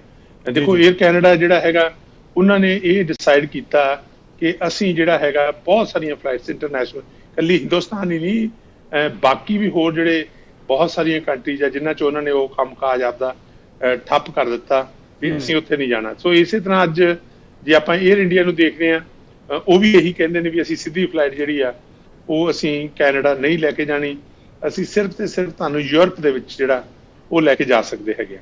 ਸੋ ਇਸ ਕਰਕੇ ਹਿੰਦੁਸਤਾਨ ਦੀ ਉਸ ਵੇਲੇ ਸਰਕਾਰ ਨੇ ਔਰ 에ਅਰ ਇੰਡੀਆ ਨੇ ਜਿਹੜਾ ਉਹ ਸਾਡਾ ਸਾਥ ਦਿੱਤਾ। ਉਹਦੇ ਵਿੱਚ ਅਸੀਂ 9 ਫਲਾਈਟਸ ਜਿਹੜੀ ਅਸੀਂ 에ਅਰ ਕੈਨੇਡਾ ਦੇ ਨਾਲ ਕੋਲੈਬੋਰੇਸ਼ਨ ਕਰਕੇ ਜਿਹੜੀ ਸੀਗੀ 에ਅਰ ਇੰਡੀਆ ਸੀਗੀ ਉਹ ਅੰਮ੍ਰਿਤਸਰ, ਬੰਗਲੌਰ, ਬੰਬੇ ਤੇ ਦਿੱਲੀ ਤੋਂ ਲੈ ਕੇ ਆਉਂਦੀ ਸੀ ਫਲਾਈਟਸ ਨੂੰ ਲੰਡਨ ਤੋਂ 에ਅਰ ਕੈਨੇਡਾ। ਫਿਰ ਉਸ ਤੋਂ ਬਾਅਦ ਜਿਹੜਾ ਸੀਗਾ ਸਾਡੇ ਹਾਈ ਕਮਿਸ਼ਨਰ ਉਹਨਾਂ ਨੇ ਕਤਰ 에ਅਰਵੇਜ਼ ਦੇ ਨਾਲ ਫੈਸਲਾ ਜਿਹੜਾ ਸੀਗਾ ਉਹ ਲਿਆ। ਜਿਹੜੀ ਕਤਰ 에ਅਰਵੇਜ਼ ਦੀ ਫਲਾਈਟ ਹੈਗੀ ਆ ਉਹ ਜਿਹੜੇ ਨੇ ਉਹ ਅੰਮ੍ਰਿਤਸਰ ਤੋਂ ਪਿਕ ਕਰਨਗੇ, ਔਰ ਪਹਿਲੀਆਂ ਜਿਹੜੀਆਂ 2 ਫਲਾਈਟ ਸੀਗੀਆਂ ਉਹਦੇ ਵਿੱਚੋਂ ਉਹ ਦੋਹਾ ਆਉਣਗੇ, ਦੋਹਾ ਤੋਂ ਮੰਟਰੀਅਲ ਤੋਂ ਅੱਗੇ ਜਿਹੜਾ ਵੀ ਡਾਇਰੈਕਸ਼ਨ ਜਾਣਾ ਹੈਗਾ ਉਹ ਲੋਕ ਜਿਹੜੇ ਨੇ ਉਹ ਜਾ ਸਕਦੇ ਨੇ। ਔਰ ਤੀਸਰੀ ਫਲਾਈਟ ਜਿਸ ਤਰ੍ਹਾਂ ਦੱਸਿਆ ਹੈਦਰਾਬਾਦ ਤੋਂ ਆਉਣੀ ਹੈਗੀ ਆ। ਤੇ ਇਸ ਤੋਂ ਬਾਅਦ 4 ਫਲਾਈਟਸ ਹੋਰ ਰਿਲੀਜ਼ ਕਰਾਂਗੇ, ਜਿਹਦੇ ਵਿੱਚੋਂ ਆਸ ਆ ਕਿ 2 ਫਲਾਈਟਸ ਅਸੀਂ ਦਿੱਲੀ ਤੋਂ, ਬੰਬੇ ਤੇ ਬੰਗਲੌਰ ਵਰਗੇ ਸ਼ਹਿਰਾਂ ਤੋਂ ਜਿਹੜੀਆਂ 4 ਫਲਾਈਟਸ ਲਾਉਣ ਦੀ ਆਸ ਆ। ਬਿਫੋਰ ਆਪਾਂ ਜਿਹੜੀਆਂ ਨੇ ਤੀਜਾ ਫੇਜ਼ 8 ਫਲਾਈਟਸ ਦਾ ਜਿਹੜਾ ਹੈਗਾ ਉਹ ਇਸ ਤਰ੍ਹਾਂ ਕਰ ਸਕਦੇ। ਜੀ ਬਿਲਕੁਲ। ਤਲਵਰ ਸਾਹਿਬ, ਪੰਜਾਬ 'ਚ ਬੈਠੇ ਲੋਕ ਇਹ ਵੀ ਜਾਣਨਾ ਚਾਹੁੰਦੇ ਆ ਕਿ ਉਹਨਾਂ ਨੇ ਜਿਹੜਾ ਇੱਕ ਬੰਦਾ ਉੱਥੇ ਬੈਠਾ ਹੈ ਉਹ ਕਿੱਥੇ ਕਾਂਟੈਕਟ ਕਰੇ, ਕਿਹੜੀ ਵੈਬਸਾਈਟ 'ਤੇ ਜਾ ਕੇ ਕਵੇ ਵੀ ਮੈਂ ਵਾਪਸ ਆਉਣਾ ਚਾਹੁੰਦਾ, ਤਾਂ ਉਹਦਾ ਕੋਈ ਪ੍ਰੋਸੀਜਰ ਹੈ ਜੀ? ਉਹਦਾ ਬਿਲਕੁਲ ਸਹੀ ਹੈ ਜੀ। ਸਾਰਿਆਂ ਨਾਲੋਂ ਪਹਿਲਾਂ ਤਾਂ ਇਹ ਹੈਗਾ ਕਿ ਟਰੈਵਲ ਜਿਹੜਾ ਹੈ .gc.ca ਜਿਹੜਾ ਹੈਗਾ ਉਹ ਕੈਨੇਡਾ ਦੀ ਵੈਬਸਾਈਟ 'ਤੇ ਜਾ ਕੇ ਉੱਥੇ ਰਜਿਸਟਰ ਕਰਨਾ ਉਹਨਾਂ ਨੇ। ਜਦੋਂ ਉਹ ਰਜਿਸਟਰ ਕਰ ਜਾਂਦੇ ਨੇ ਤਾਂ ਉਹਨਾਂ ਨੂੰ ਇੱਕ ਰੋਕਾ ਵੱਲੋਂ ਈਮੇਲ ਆਏਗੀ, ਉਹਦੇ ਵਿੱਚ ਇੱਕ ਸਰਵੇ ਫਾਰਮ ਹੈ, ਗੂਗਲ ਫਾਰਮ ਭਰਨਾ, ਉਹ ਫਾਰਮ ਭਰਨਾ ਪਏਗਾ। ਔਰ ਉਹ ਜਿਸ ਕੰਦੀ ਦੇਖੋ ਵੀ ਉਹ ਫਾਰਮ ਦੇ ਵਿੱਚ ਐਤਕੀ ਬੜਾ ਵਧੀਆ ਉਹਨਾਂ ਨੇ ਕੀਤਾ ਹੈਗਾ, ਬੜੀ ਇੰਪਰੂਵਮੈਂਟ ਆਈ ਹੈ ਉਹਦੇ ਵਿੱਚ। ਸਾਰਿਆਂ ਨਾਲੋਂ ਪਹਿਲਾਂ ਜਿਹੜਾ ਵਾ ਉਹਨਾਂ ਦੀ ਇਨਫੋਰਮੇਸ਼ਨ ਹੋ ਗਈ।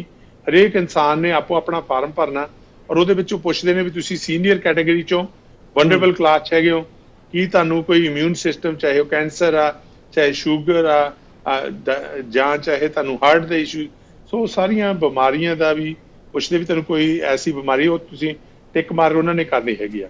ਔਰ ਉਸ ਤੋਂ ਬਾਅਦ ਪੁੱਛਦੇ ਵੀ ਤੁਹਾਡੇ ਬੱਚੇ ਹੈਗੇ ਆ। ਸੋ ਇਹ ਜਿਹੜੀਆਂ ਚੀਜ਼ਾਂ ਉਹਦੇ ਵਿੱਚ ਫਾਰਮ 'ਚ ਭਰੀਆਂ ਗਈਆਂ। ਔਰ ਦੂਸਰਾ ਉਸੇ ਹੀ ਫਾਰਮ 'ਚੋਂ ਪੁੱਛਦੇ ਨੇ ਕਿ ਤੁਸੀਂ ਲੋਨ ਤਾਂ ਨਹੀਂ ਚਾਹੁੰਦੇ ਹੈਗੇ, 5000 ਦਾ ਜਿਹੜਾ ਲੋਨ ਆ, ਜੇ ਚਾਹੁੰਦੇ ਹੋ ਤਾਂ ਉਸ ਖਾਨੇ ਨੂੰ ਟਿਕ ਕਰੋ। ਤੇ ਫਿਰ ਪੁੱਛਦੇ ਆ ਵੀ ਤੁਸੀਂ ਪਹਿਲਾਂ ਤਾਂ ਨਹੀਂ ਅਪਲਾਈ ਕੀਤਾ, ਨਹੀਂ ਕੀਤਾ, ਉਹਨੂੰ ਸਬਮਿਟ ਕਰ ਦਿਓ। ਜਦੋਂ ਸਬਮਿਟ ਕਰਿਆ ਤਾਂ ਉਹ ਫਾਰਮ ਦੀ ਮੈਂ ਗੱਲ ਕਰਦਾ ਜਿਹਦੇ ਵਿੱਚ 4000 ਲੋਕਾਂ ਨੇ ਆਪਣਾ ਇੰਟਰਸਟ ਜਿਹੜਾ ਉਹ ਜ਼ਾਹਰ ਕੀਤਾ। ਜੇ ਤੁਸੀਂ ਉਸ ਫਾਰਮ ਤੇ ਨਹੀਂ ਹੈਗੇ ਤਾਂ ਤੁਹਾਡਾ ਜਿਹੜਾ ਵਾ ਉਹ ਕੰਮ ਨਹੀਂ ਬਣਨਾ। ਉਹਦੇ ਵਿੱਚ ਜਦੋਂ ਤੁਹਾਡਾ ਨਾਂ ਉੱਥੇ ਆ ਗਿਆ, ਤੁਹਾਨੂੰ ਫਿਰ ਈਮੇਲ ਆਊ। ਜਿਸ ਤਰ੍ਹਾਂ ਹੁਣ ਪਰਸੋਂ ਜਿਹੜੀ ਸੀਗੀ PST ਟਾਈਮ ਦੇ ਹਿਸਾਬ ਨਾਲ ਰਾਤ ਦੇ 11 ਵਜੇ ਤੋਂ ਲੈ ਕੇ 12 ਵਜੇ ਦੇ ਵਿੱਚ ਈਮੇਲ ਜਿਹੜੀ ਸੀਗੀ ਉਹ ਆਈ ਜੀ, ਔਰ ਉਹਦੇ ਵਿੱਚ ਲੋਕਾਂ ਨੇ ਜਿਹੜੀਆਂ ਸੀਗੀਆਂ ਉਹ ਫਲਾਈਟਸ ਜਿਹੜੀਆਂ ਸੀ ਉਹ ਬੁੱਕ ਕਰ ਲਈਆਂ। ਜੀ ਤਲਵਰ ਸਾਹਿਬ, ਤੁਹਾਨੂੰ ਖਾਸ ਤੌਰ ਤੇ ਜਿਹੜੇ ਤੁਸੀਂ ਤਾਂ ਮੈਂਬਰ ਪਾਰਲੀਮੈਂਟ ਸਾਰੇ ਕੈਨੇਡਾ ਦੇ ਹੀ ਹੋ, ਪੰਜਾਬੀਆਂ ਨੇ ਖਾਸ ਤੌਰ ਤੇ ਬੇਨਤੀ ਕੀਤੀ ਸੀ ਕਿ ਪੰਜਾਬ ਦੇ ਵਿੱਚ ਲੋਕ ਜਿਹੜੇ ਫਸੇ ਬੈਠੇ ਆ, ਤੁਸੀਂ ਉਹਦੇ ਲਈ ਯਤਨ ਕਰ ਰਹੇ ਹੋ, ਸਰਕਾਰ ਵੱਲੋਂ ਕੋਈ ਸਹਿਯੋਗ ਪੂਰਾ ਮਿਲ ਰਿਹਾ ਜਾਂ ਕਿਸ ਤਰ੍ਹਾਂ ਦੀ ਉਹਦੇ ਲਈ ਲੌਬਿੰਗ ਕਰਨੀ ਪੈ ਰਹੀ ਹੈ? ਦੋਨੇ ਸਰਕਾਰਾਂ, ਦੇਖੋ ਜੀ, ਕੈਨੇਡਾ ਦੀ ਸਰਕਾਰ ਦੀ ਪਹਿਲਾਂ ਗੱਲ ਕਰੀਏ, ਉਹਦੇ ਵਿੱਚ ਸਾਡੇ ਮਿਨਿਸਟਰ ਸ਼ੈਂਪੇਨ ਤੇ ਸਾਡੇ parliamentary secretary Rob Oliphant, almost every day ਉਹਨਾਂ ਨਾਲ ਸਾਡੀ ਵਾਰਤਾਲਾਪ ਹੋ ਰਹੀ ਆ। ਇਸੇ ਤਰ੍ਹਾਂ ਹਿੰਦੁਸਤਾਨ ਦੀ ਸਰਕਾਰ ਦੀ ਗੱਲ ਕਰਦੇ ਆ, ਉਹਨਾਂ ਨੇ ਵੀ, ਔਰ ਮੇਰੀ ਹਾਈ ਕਮਿਸ਼ਨਰ ਉਹਨਾਂ ਨੇ ਵੀ ਜਿਹੜੀ ਸੀਗੀ ਕੱਲ ਵੀ ਗੱਲਬਾਤ ਹੋਈ, ਅੱਜ ਵੀ ਉਹਨਾਂ ਨਾਲ ਗੱਲਬਾਤ ਹੋਈ, ਉਹ ਫੁੱਲੀ ਔਨ ਬੋਰਡ ਨੇ। ਉਹ ਕਹਿੰਦੇ ਕਿਸੇ ਕਿਸਮ ਦੀ ਹੈਲਪ ਚਾਹੀਦੀ ਹੈਗੀ, ਜਿਹੜੇ NRIs ਹਿੰਦੁਸਤਾਨ 'ਚ ਬੈਠੇ ਨੇ, ਅਸੀਂ ਹਰ ਸੰਭਵ ਯਤਨ ਜਿਹੜਾ ਕਰਾਂਗੇ ਤੁਹਾਡੇ ਨਾਲ ਕੋਆਪਰੇਟ ਕਰਨ ਦਾ, ਤੁਹਾਡੇ ਨਾਲ ਅੱਗੇ ਲੈ ਕੇ ਜਾਂਦਾ। ਔਰ ਮੇਰੀ ਕੱਲ ਮੰਤਰੀ ਸਾਡੇ ਨਵਦੀਪ ਬੈਂਸ ਨੇ, ਉਹਨਾਂ ਨਾਲ ਵੀ ਗੱਲ ਹੋਈ ਆ। ਮੈਂ ਉਹਨਾਂ ਨੂੰ ਵੀ ਕਿਹਾ ਕਿ ਆਪਾਂ ਮਿਨਿਸਟਰ ਸ਼ੈਂਪੇਨ ਨੂੰ ਕਹੀਏ ਜਿੰਨੀ ਜਲਦੀ ਤੋਂ ਜਲਦੀ ਵੱਧ ਤੋਂ ਵੱਧ ਉਡਾਣਾਂ ਜਿਹੜੀਆਂ ਨੇ ਉਹ ਅੰਮ੍ਰਿਤਸਰ ਤੋਂ ਖਾਸ ਕਰਕੇ ਤੇ ਹਿੰਦੁਸਤਾਨ ਦੇ ਹਰ ਕਾਰਨਰ ਤੋਂ ਲਿਆ ਕੇ ਜਿਹੜੇ ਨੇ ਕੈਨੇਡੀਅਨ, ਉਹਨਾਂ ਨੂੰ ਵਾਪਸ ਇੱਥੇ ਲਿਆ ਜਾਵੇ। ਔਰ ਕੱਲ ਨੂੰ ਫਿਰ ਸਾਡੀ ਇਸੇ ਵਿਸ਼ੇ ਤੇ ਮਿਨਿਸਟਰ ਦੇ ਨਾਲ ਸਵੇਰੇ ਕਾਨਫਰੰਸ ਕਾਲ ਹੈਗੀ ਹੈ, ਇਹੀ ਔਰ ਹਾਈ ਕਮਿਸ਼ਨਰ ਦੇ ਨਾਲ ਇਹੀ ਅਸੀਂ ਜਿਹੜਾ ਹੈਗਾ ਉਹਨਾਂ ਨੂੰ ਕਹਿੰਦੇ ਰਹਿਣਾ। ਸਾਡੇ ਵੱਲੋਂ ਪੂਰੇ ਯਤਨ ਨੇ, ਗੌਰਮੈਂਟ ਜਿਹੜੀਆਂ ਨੇ ਦੋਨੇ ਹੀ, ਉਹਨਾਂ ਨੇ ਵੀ ਆਪਸ ਵਿੱਚ ਫੋਰਨ ਅਫੇਅਰ ਮਿਨਿਸਟਰਸ ਨੇ, ਹਿੰਦੁਸਤਾਨ ਦੇ ਫੋਰਨ ਅਫੇਅਰ ਮਿਨਿਸਟਰ ਨਾਲ ਵੀ ਗੱਲਬਾਤ ਕੀਤੀ ਆ। ਸੋ ਕੋਈ ਇਸ ਵੇਲੇ ਅੜਚਨ ਨਹੀਂ ਗੀ, ਜਿੰਨਾ ਵੀ ਜੋ ਸਾਨੂੰ ਸਮੇਂ ਮੁਤਾਬਕ ਅਸੀਂ ਪੂਰੀ ਕੋਸ਼ਿਸ਼ ਕਰ ਰਹੇ ਹਾਂ ਤਾਂ ਕਿ ਜਿਹੜੀਆਂ ਫਲਾਈਟਸ ਨੇ ਉਹ ਇੱਥੇ ਪਹੁੰਚ ਸਕਣ। ਬਸ ਹੌਸਲਾ ਰੱਖਣ ਦੀ ਲੋੜ ਹੈਗੀ ਆ। 3 ਤਰੀਕ ਤੋਂ ਪਹਿਲਾਂ ਜਿਹੜਾ ਹੈਗਾ ਉਹ ਸੈਕੰਡ ਫੇਜ਼ ਜਿਹੜਾ ਹੈਗਾ ਫਲਾਈਟਸ ਦਾ, ਉਹਦਾ ਦੌਰ ਜਿਹੜਾ ਉਹ ਖਤਮ ਹੋ ਜਾਏਗਾ। ਜੀ ਤਲਵਰ ਸਾਹਿਬ, ਆਖਰ ਦੇ ਵਿੱਚ ਕੋਈ ਸਾਡੇ ਜਿਹੜੇ ਪੰਜਾਬ ਬੈਠੇ ਇਸ ਵੇਲੇ ਤੁਹਾਨੂੰ ਦੇਖ ਰਹੇ ਆ ਕੈਨੇਡੀਅਨ ਪੰਜਾਬੀ, ਉਹਨਾਂ ਦੇ ਲਈ ਕੋਈ ਸੁਨੇਹਾ ਜੀ? ਉਹਨਾਂ ਦੇ ਵਿੱਚ ਇੱਕ ਹੀ ਹੈਗਾ, ਜੇ ਕਿਸੇ ਨੂੰ ਕੋਈ ਜ਼ਰੂਰਤ ਹੈਗੀ ਆ, ਉਹ ਤੁਸੀਂ ਆਪੋ ਆਪਣੇ ਮੈਂਬਰਸ ਆਫ ਪਾਰਲੀਮੈਂਟ ਨੂੰ ਜਿਹੜਾ ਵਾ ਉਹ ਸੰਪਰਕ ਪੈਦਾ ਕਰ ਸਕਦੇ ਹੋ। ਕਿਸੇ ਦੀ ਕੋਈ ਦਵਾਈ ਮੁੱਕੀ ਹੋਈ ਆ ਜਾਂ ਦਵਾਈ ਮੁੱਕਣ ਵਾਲੀ ਆ, ਕਿਉਂਕਿ ਮੈਨੂੰ ਟੈਲੀਫੋਨ ਆਉਂਦੇ, ਮੈਂ ਉਹਨਾਂ ਦੀ ਦਵਾਈ ਦਾ ਇੰਤਜ਼ਾਮ, ਮੈਂ ਕਿਸੇ ਨਾ ਕਿਸੇ ਜਿਹੜਾ ਲੋਕਲ ਐਡਮਿਨਿਸਟ੍ਰੇਸ਼ਨ ਆ, ਇਹ ਵੀ ਮੈਨੂੰ ਬੜਾ ਹੌਸਲਾ ਮਿਲਿਆ ਕਿ ਜਿਹੜੇ ਲੋਕਲ ਪੁਲਿਸ ਐਡਮਿਨਿਸਟ੍ਰੇਸ਼ਨ ਜਿਹਨੂੰ ਵੀ ਕਾਲ ਕਰਦੇ ਆ, ਉਹ ਬੜਾ ਸਾਥ ਦਿੰਦੇ ਆ। ਉਹ ਇੰਨਾ ਆਈ ਨਹੀਂ ਸਗੋਂ ਦਵਾਈਆਂ ਆਪ ਲਿਆ ਕੇ ਉਹਨਾਂ ਦੇ ਘਰੇ ਉੱਪਰ ਦੀਆਂ ਜਿਹੜੀਆਂ ਨੇ ਉਹ ਕਰਦੇ। ਜੇ ਮੈਂ ਕਹਿੰਦਾ ਕਿ ਤੁਹਾਨੂੰ ਲੋੜ ਹੈਗੀ ਹੈ ਦਵਾਈ ਦੀ, ਚਾਹੇ ਉਹਨਾਂ ਨੂੰ ਕਰੋ ਜਾਂ ਮੈਨੂੰ ਕੰਟੈਕਟ ਕਰਨਾ ਕਰ ਲਓ। ਕਿਉਂਕਿ ਮੈਂ ਕੱਲ ਦੀ ਅੱਜ ਸਰਵੇ ਦੇਖਿਆ ਜੀ, ਮੇਰੇ ਆਫਿਸ ਨੇ ਦੱਸਿਆ ਕਿ ਜਿਹੜੀਆਂ 60% ਕਾਲਜ ਨੇ ਸਾਡੇ ਦਫ਼ਤਰ 'ਚ, ਉਹ ਕੈਨੇਡਾ ਦੇ ਦੂਜੇ ਖੁੰਝਿਆਂ ਤੋਂ ਆ ਰਹੀਆਂ। 20% ਜਿਹੜੀਆਂ BC ਦੇ ਦੂਜੇ ਮੈਂਬਰ ਆਫ ਪਾਰਲੀਮੈਂਟ, ਔਰ 20% ਕਾਲ ਜਿਹੜੀਆਂ ਉਹਦੇ ਵਿੱਚੋਂ ਸਾਡੇ ਆਪਣੇ ਕੰਸਟੀਟੂਐਂਸੀ ਦੀਆਂ ਨੇ। ਸੋ ਅਸੀਂ ਇਹ ਘਾਬਰਦੇ ਨਹੀਂ। ਮੈਂ ਦਿਨ ਰਾਤ ਆਪ ਵੀ ਮਿਹਨਤ ਕਰ ਰਿਹਾ, ਹੋਰ ਮੈਂਬਰ ਆਫ ਪਾਰਲੀਮੈਂਟ ਵੀ, ਮੈਨੂੰ ਪੂਰੀ ਉਮੀਦ ਆ ਕਿ ਉਹ ਆਪਣੇ, ਤੁਸੀਂ ਉਹਨਾਂ ਨੂੰ ਕੰਟੈਕਟ ਕਰੋਗੇ ਤਾਂ ਤੁਹਾਡੇ ਲਈ ਪੁਰਜੋਰ ਯਤਨ ਕਰਨਗੇ ਕਿ ਤੁਹਾਡੀ ਸਹਾਇਤਾ ਜਿਹੜੀ ਕੀਤੀ ਜਾਏ। ਪਰ ਇੱਕ ਚੀਜ਼ ਜ਼ਰੂਰ ਪਲੀਜ਼, ਥੋੜਾ ਜਿਹਾ ਹੁਣ ਪੇਸ਼ੈਂਸ ਰੱਖੀਏ, ਹੌਸਲਾ ਰੱਖੀਏ। ਤੁਹਾਡੇ ਨਾਲ ਸਾਡਾ ਵਾਅਦਾ ਕਿ ਅਸੀਂ ਹਰ ਇੱਕ ਕੈਨੇਡੀਅਨ ਨੂੰ ਕੈਨੇਡਾ ਦੇ ਵਿੱਚ ਸੇਫ ਤਰੀਕੇ ਦੇ ਨਾਲ, ਚੰਗੇ ਤਰੀਕੇ ਦੇ ਨਾਲ ਜਿਹੜਾ ਹੈ ਉਹ ਵਾਪਸ ਲੈ ਕੇ ਆਵਾਂਗੇ। ਬਹੁਤ ਬਹੁਤ ਸ਼ੁਕਰੀਆ ਤਲਵਰ ਸਾਹਿਬ, ਮਿਹਰਬਾਨੀ, ਥੈਂਕ ਯੂ ਵੈਰੀ ਮਚ ਜੀ। ਮਿਹਰਬਾਨੀ ਜੀ ਜਸਕਰ ਜੀ ਤੁਹਾਡੀ, ਕਿਉਂਕਿ ਇਨਫੋਰਮੇਸ਼ਨ ਤੁਸੀਂ ਬਹੁਤ ਦੂਰ ਤੱਕ ਪਹੁੰਚਾ ਰਹੇ ਹੋ, ਕਿਉਂਕਿ ਇਹ ਬਹੁਤ ਜ਼ਰੂਰੀ ਹੈ ਇਸ ਯੁੱਗ ਦੇ ਵਿੱਚ। ਕਿਉਂਕਿ COVID-19 ਦੀ ਸਿਚੁਏਸ਼ਨ ਦੇ ਵਿੱਚ ਜਿਹੜਾ ਵੀ, ਚਾਹੇ ਉਹ ਮੀਡੀਆ ਵਾ, ਚਾਹੇ ਕੋਈ ਵਲੰਟੀਅਰ ਗਰੁੱਪਸ ਨੇ, ਚਾਹੇ ਉਹ ਚੁਣੇ ਹੋਏ ਨੁਮਾਇੰਦੇ ਨੇ, ਜਿਹੜੀ ਇਨਫੋਰਮੇਸ਼ਨ ਵੱਧ ਤੋਂ ਵੱਧ ਲੋਕਾਂ ਤਾਈਂ ਪਹੁੰਚ ਸਕੇ, ਇਹ ਜਿਹੜੀ ਹੈਗੀ ਇੱਕ ਬਹੁਤ ਵੱਡੀ ਸੇਵਾ। ਮੈਂ ਤੁਹਾਡਾ ਔਰ ਚੈਨਲ ਪੰਜਾਬੀ ਦਾ ਬਹੁਤ ਬਹੁਤ ਧੰਨਵਾਦ ਕਰਦਾ। ਇੱਥੇ ਕਿ ਮੈਂ ਤਾਂ ਜਾ ਚੁੱਕਾ। ਥੈਂਕ ਯੂ ਵੈਰੀ ਮਚ, ਸ਼ੁਕਰੀਆ ਜੀ। ਦੋਸਤੋ, ਇਹ ਸਨ ਸੁਖ ਧਾਲੀਵਾਲ ਜੀ, ਮੈਂਬਰ ਪਾਰਲੀਮੈਂਟ ਸਰੀ ਨਿਊਟਨ, ਜਿਨ੍ਹਾਂ ਨੇ ਦੱਸਿਆ ਕਿ ਕਿਹੜੇ ਯਤਨ ਕੀਤੇ ਜਾ ਰਹੇ ਆ ਔਰ ਕਿੱਥੇ ਜਾ ਕੇ ਰਜਿਸਟਰ ਕੀਤਾ ਜਾ ਸਕਦਾ ਔਰ ਕਿਸ ਤਰ੍ਹਾਂ ਤੁਸੀਂ ਇੱਥੇ ਵਾਪਸ ਕੈਨੇਡਾ ਆ ਰਹੇ ਹੋ। ਔਰ ਬਿਲਕੁਲ ਵੀ ਘਬਰਾਉਣ ਦੀ ਲੋੜ ਨਹੀਂ, ਕੈਨੇਡਾ ਦੀ ਸਰਕਾਰ ਵਚਨਬੱਧ ਆ ਇਸ ਗੱਲ ਦੇ ਲਈ, ਤੁਹਾਨੂੰ ਵਾਪਸ ਸੇਫ ਇੱਥੇ ਲਿਆਉਣ ਦੇ ਲਈ। ਦੋਸਤੋ, ਪ੍ਰੋਗਰਾਮ ਦੇ ਅਗਲੇ ਹਿੱਸੇ ਵਿੱਚ ਅਸੀਂ ਗੱਲਬਾਤ ਕਰਨੀ ਹੈ ਡਾਕਟਰ ਪ੍ਰਗਟ ਸਿੰਘ ਭੁਰਜੀ ਹੁਣਾਂ ਦੇ ਨਾਲ। 2-3 ਇਸ਼ੂ ਉਹਨਾਂ ਦੇ ਨਾਲ ਡਿਸਕਸ ਕਰਨੇ। ਜਿੱਥੇ COVID-19 ਬਾਰੇ ਅਸੀਂ ਗੱਲਬਾਤ ਕਰਨੀ ਹੈ, ਉੱਥੇ ਕੁਝ ਜਿਹੜੇ ਕੁਝ ਹੋਰ ਮਸਲੇ ਨੇ ਉਹ ਸਾਂਝੇ ਕਰਨੇ ਨੇ। ਡਾਕਟਰ ਪ੍ਰਗਟ ਸਿੰਘ ਭੁਰਜੀ ਸਾਡੇ ਨਾਲ ਨੇ, ਉਹਨਾਂ ਦੇ ਨਾਲ ਆਪਾਂ ਗੱਲਬਾਤ ਕਰਦੇ ਹਾਂ, ਉਹਨਾਂ ਕੋਲੋਂ ਜਾਣਦੇ ਹਾਂ ਬਹੁਤ ਕੁਝ। ਸਾਡੇ ਕੋਲ ਜਿਹੜੀਆਂ ਐਤਵਾਰ 2 ਦਿਨ ਪਹਿਲਾਂ ਅਸੀਂ ਸੋਸ਼ਲ ਮੀਡੀਆ ਦੇ ਉੱਤੇ ਦੇਖਿਆ, ਡਾਕਟਰ ਪ੍ਰਗਟ ਸਿੰਘ ਭੁਰਜੀ ਹੁਣਾਂ ਦੀ ਬੇਟੀ ਦੀ ਵੈਡਿੰਗ ਹੋਈ ਆ, ਵਿਆਹ ਹੋਇਆ। ਔਰ ਅੱਜ ਦੇ ਹਾਲਾਤਾਂ ਦੇ ਵਿੱਚ ਜਦੋਂ ਕਿ ਇਹ ਸੋਸ਼ਲ ਡਿਸਟੈਂਸਿੰਗ ਆ, ਇਸ ਵੇਲੇ ਨਵੇਂ ਪੈਰਾਮੀਟਰ ਕਿਹੜੇ ਲਾਗੂ ਹੋ ਰਹੇ ਆ, ਕਿਹੜੀ ਨਵੀਂ ਦੁਨੀਆ ਬਣ ਰਹੀ ਆ, ਉਹ ਵਿਆਹ ਕਿਸ ਤਰ੍ਹਾਂ ਹੋਇਆ, ਇਹ ਵੀ ਇੱਕ ਜਿਹੜੀ ਆਪਣੇ ਆਪ ਦੇ ਵਿੱਚ ਬੜੀ ਦੇਖਣ ਵਾਲੀ ਗੱਲ ਆ। ਔਰ ਆਉਣ ਵਾਲੇ ਸਮੇਂ ਦੇ ਵਿੱਚ ਇਹ ਸ਼ਾਇਦ ਸਾਡਾ ਟ੍ਰੈਂਡ ਬਣੇ, ਸਾਡੀ ਰਵਾਇਤ ਬਣੇ, ਕਿਸ ਤਰ੍ਹਾਂ ਜਿਹੜੀ ਇੱਕ ਪਰੇਡ ਵਾਂਗੂ ਘਰ ਦੇ ਅੱਗੇ ਜਿਹੜੀ ਕੁੜੀ ਮੁੰਡਾ ਦੋਵੇਂ ਖੜੇ ਆ ਔਰ ਸਟਰੀਟ ਦੇ ਉੱਤੋਂ ਜਿਹੜੀਆਂ ਕਾਰਾਂ ਆ ਰਹੀਆਂ, ਲੰਘ ਰਹੀਆਂ ਔਰ ਉਹਨਾਂ ਨੂੰ ਤੁਸੀਂ ਕਹਿ ਸਕਦੇ ਹੋ ਆਸ਼ੀਰਵਾਦ ਦੇ ਰਹੀਆਂ, ਦੂਰੋਂ ਆਪਣੀ ਆਪਣੀ ਕਾਰ ਦੇ ਵਿੱਚ ਸਾਰੇ ਅੱਗੇ ਲੰਘ ਰਹੇ ਆ। ਇਹ ਵੀ ਇੱਕ ਅੱਜ ਦੇ ਸਮੇਂ ਦਾ ਤਰੀਕਾ ਆ ਜਿਹੜਾ ਅਸੀਂ ਸੋਸ਼ਲ ਮੀਡੀਆ ਦੇ ਉੱਤੇ ਸਾਨੂੰ ਪਤਾ ਲੱਗਿਆ ਜਦੋਂ ਅਸੀਂ ਉਹਨਾਂ ਕੋਲ ਦੇਖਿਆ। ਔਰ ਡਾਕਟਰ ਪ੍ਰਗਟ ਸਿੰਘ ਭੁਰ ਜੀ ਹੁਣਾਂ ਨਾਲ ਖਾਸ ਤੌਰ 'ਤੇ ਇਹਦੇ ਬਾਰੇ ਗੱਲਬਾਤ ਕਰਦੇ ਹਾਂ। ਡਾਕਟਰ ਸਾਹਿਬ ਬਹੁਤ ਬਹੁਤ ਸਵਾਗਤ ਹੈ ਜੀ, ਜੀ ਆਇਆਂ ਨੂੰ।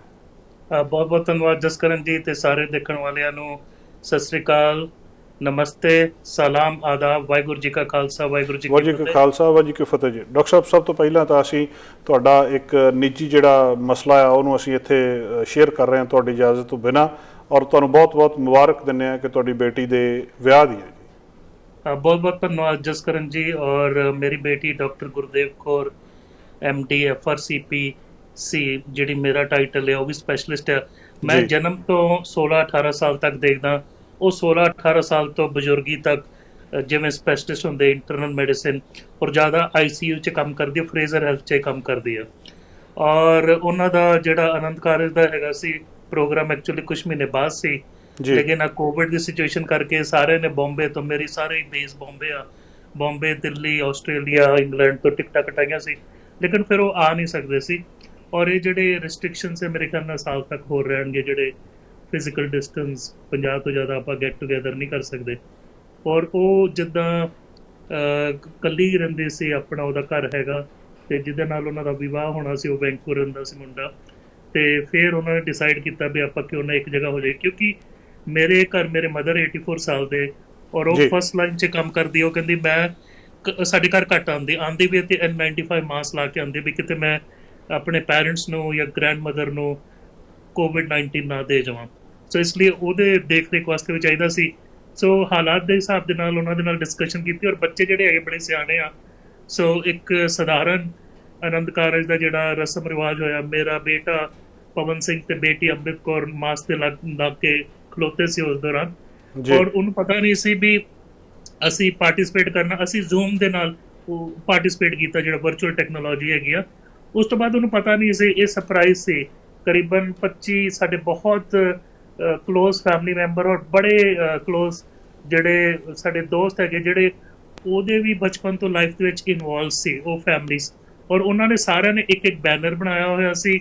ਔਰ ਦੇਖੋ ਘਰ ਹੋਰ ਜਿਹੜਾ ਡਰਾਈਵਵੇ ਜਿਹੜੀ ਰੋਡ ਹੈ ਕਰੀਬਨ 20-25 ਫੁੱਟ ਦਾ ਡਿਸਟੈਂਸ ਆ, ਉੱਥੋਂ ਦੀ ਅੱਧਾ ਮਿੰਟ ਇੱਕ ਮਿੰਟ ਖੜੇ ਹੋ ਕੇ ਆਪਣਾ ਆਸ਼ੀਰਵਾਦ ਦਿੱਤਾ, ਆਪਣੇ ਬੈਨਰਸ ਦਿਖਾਏ।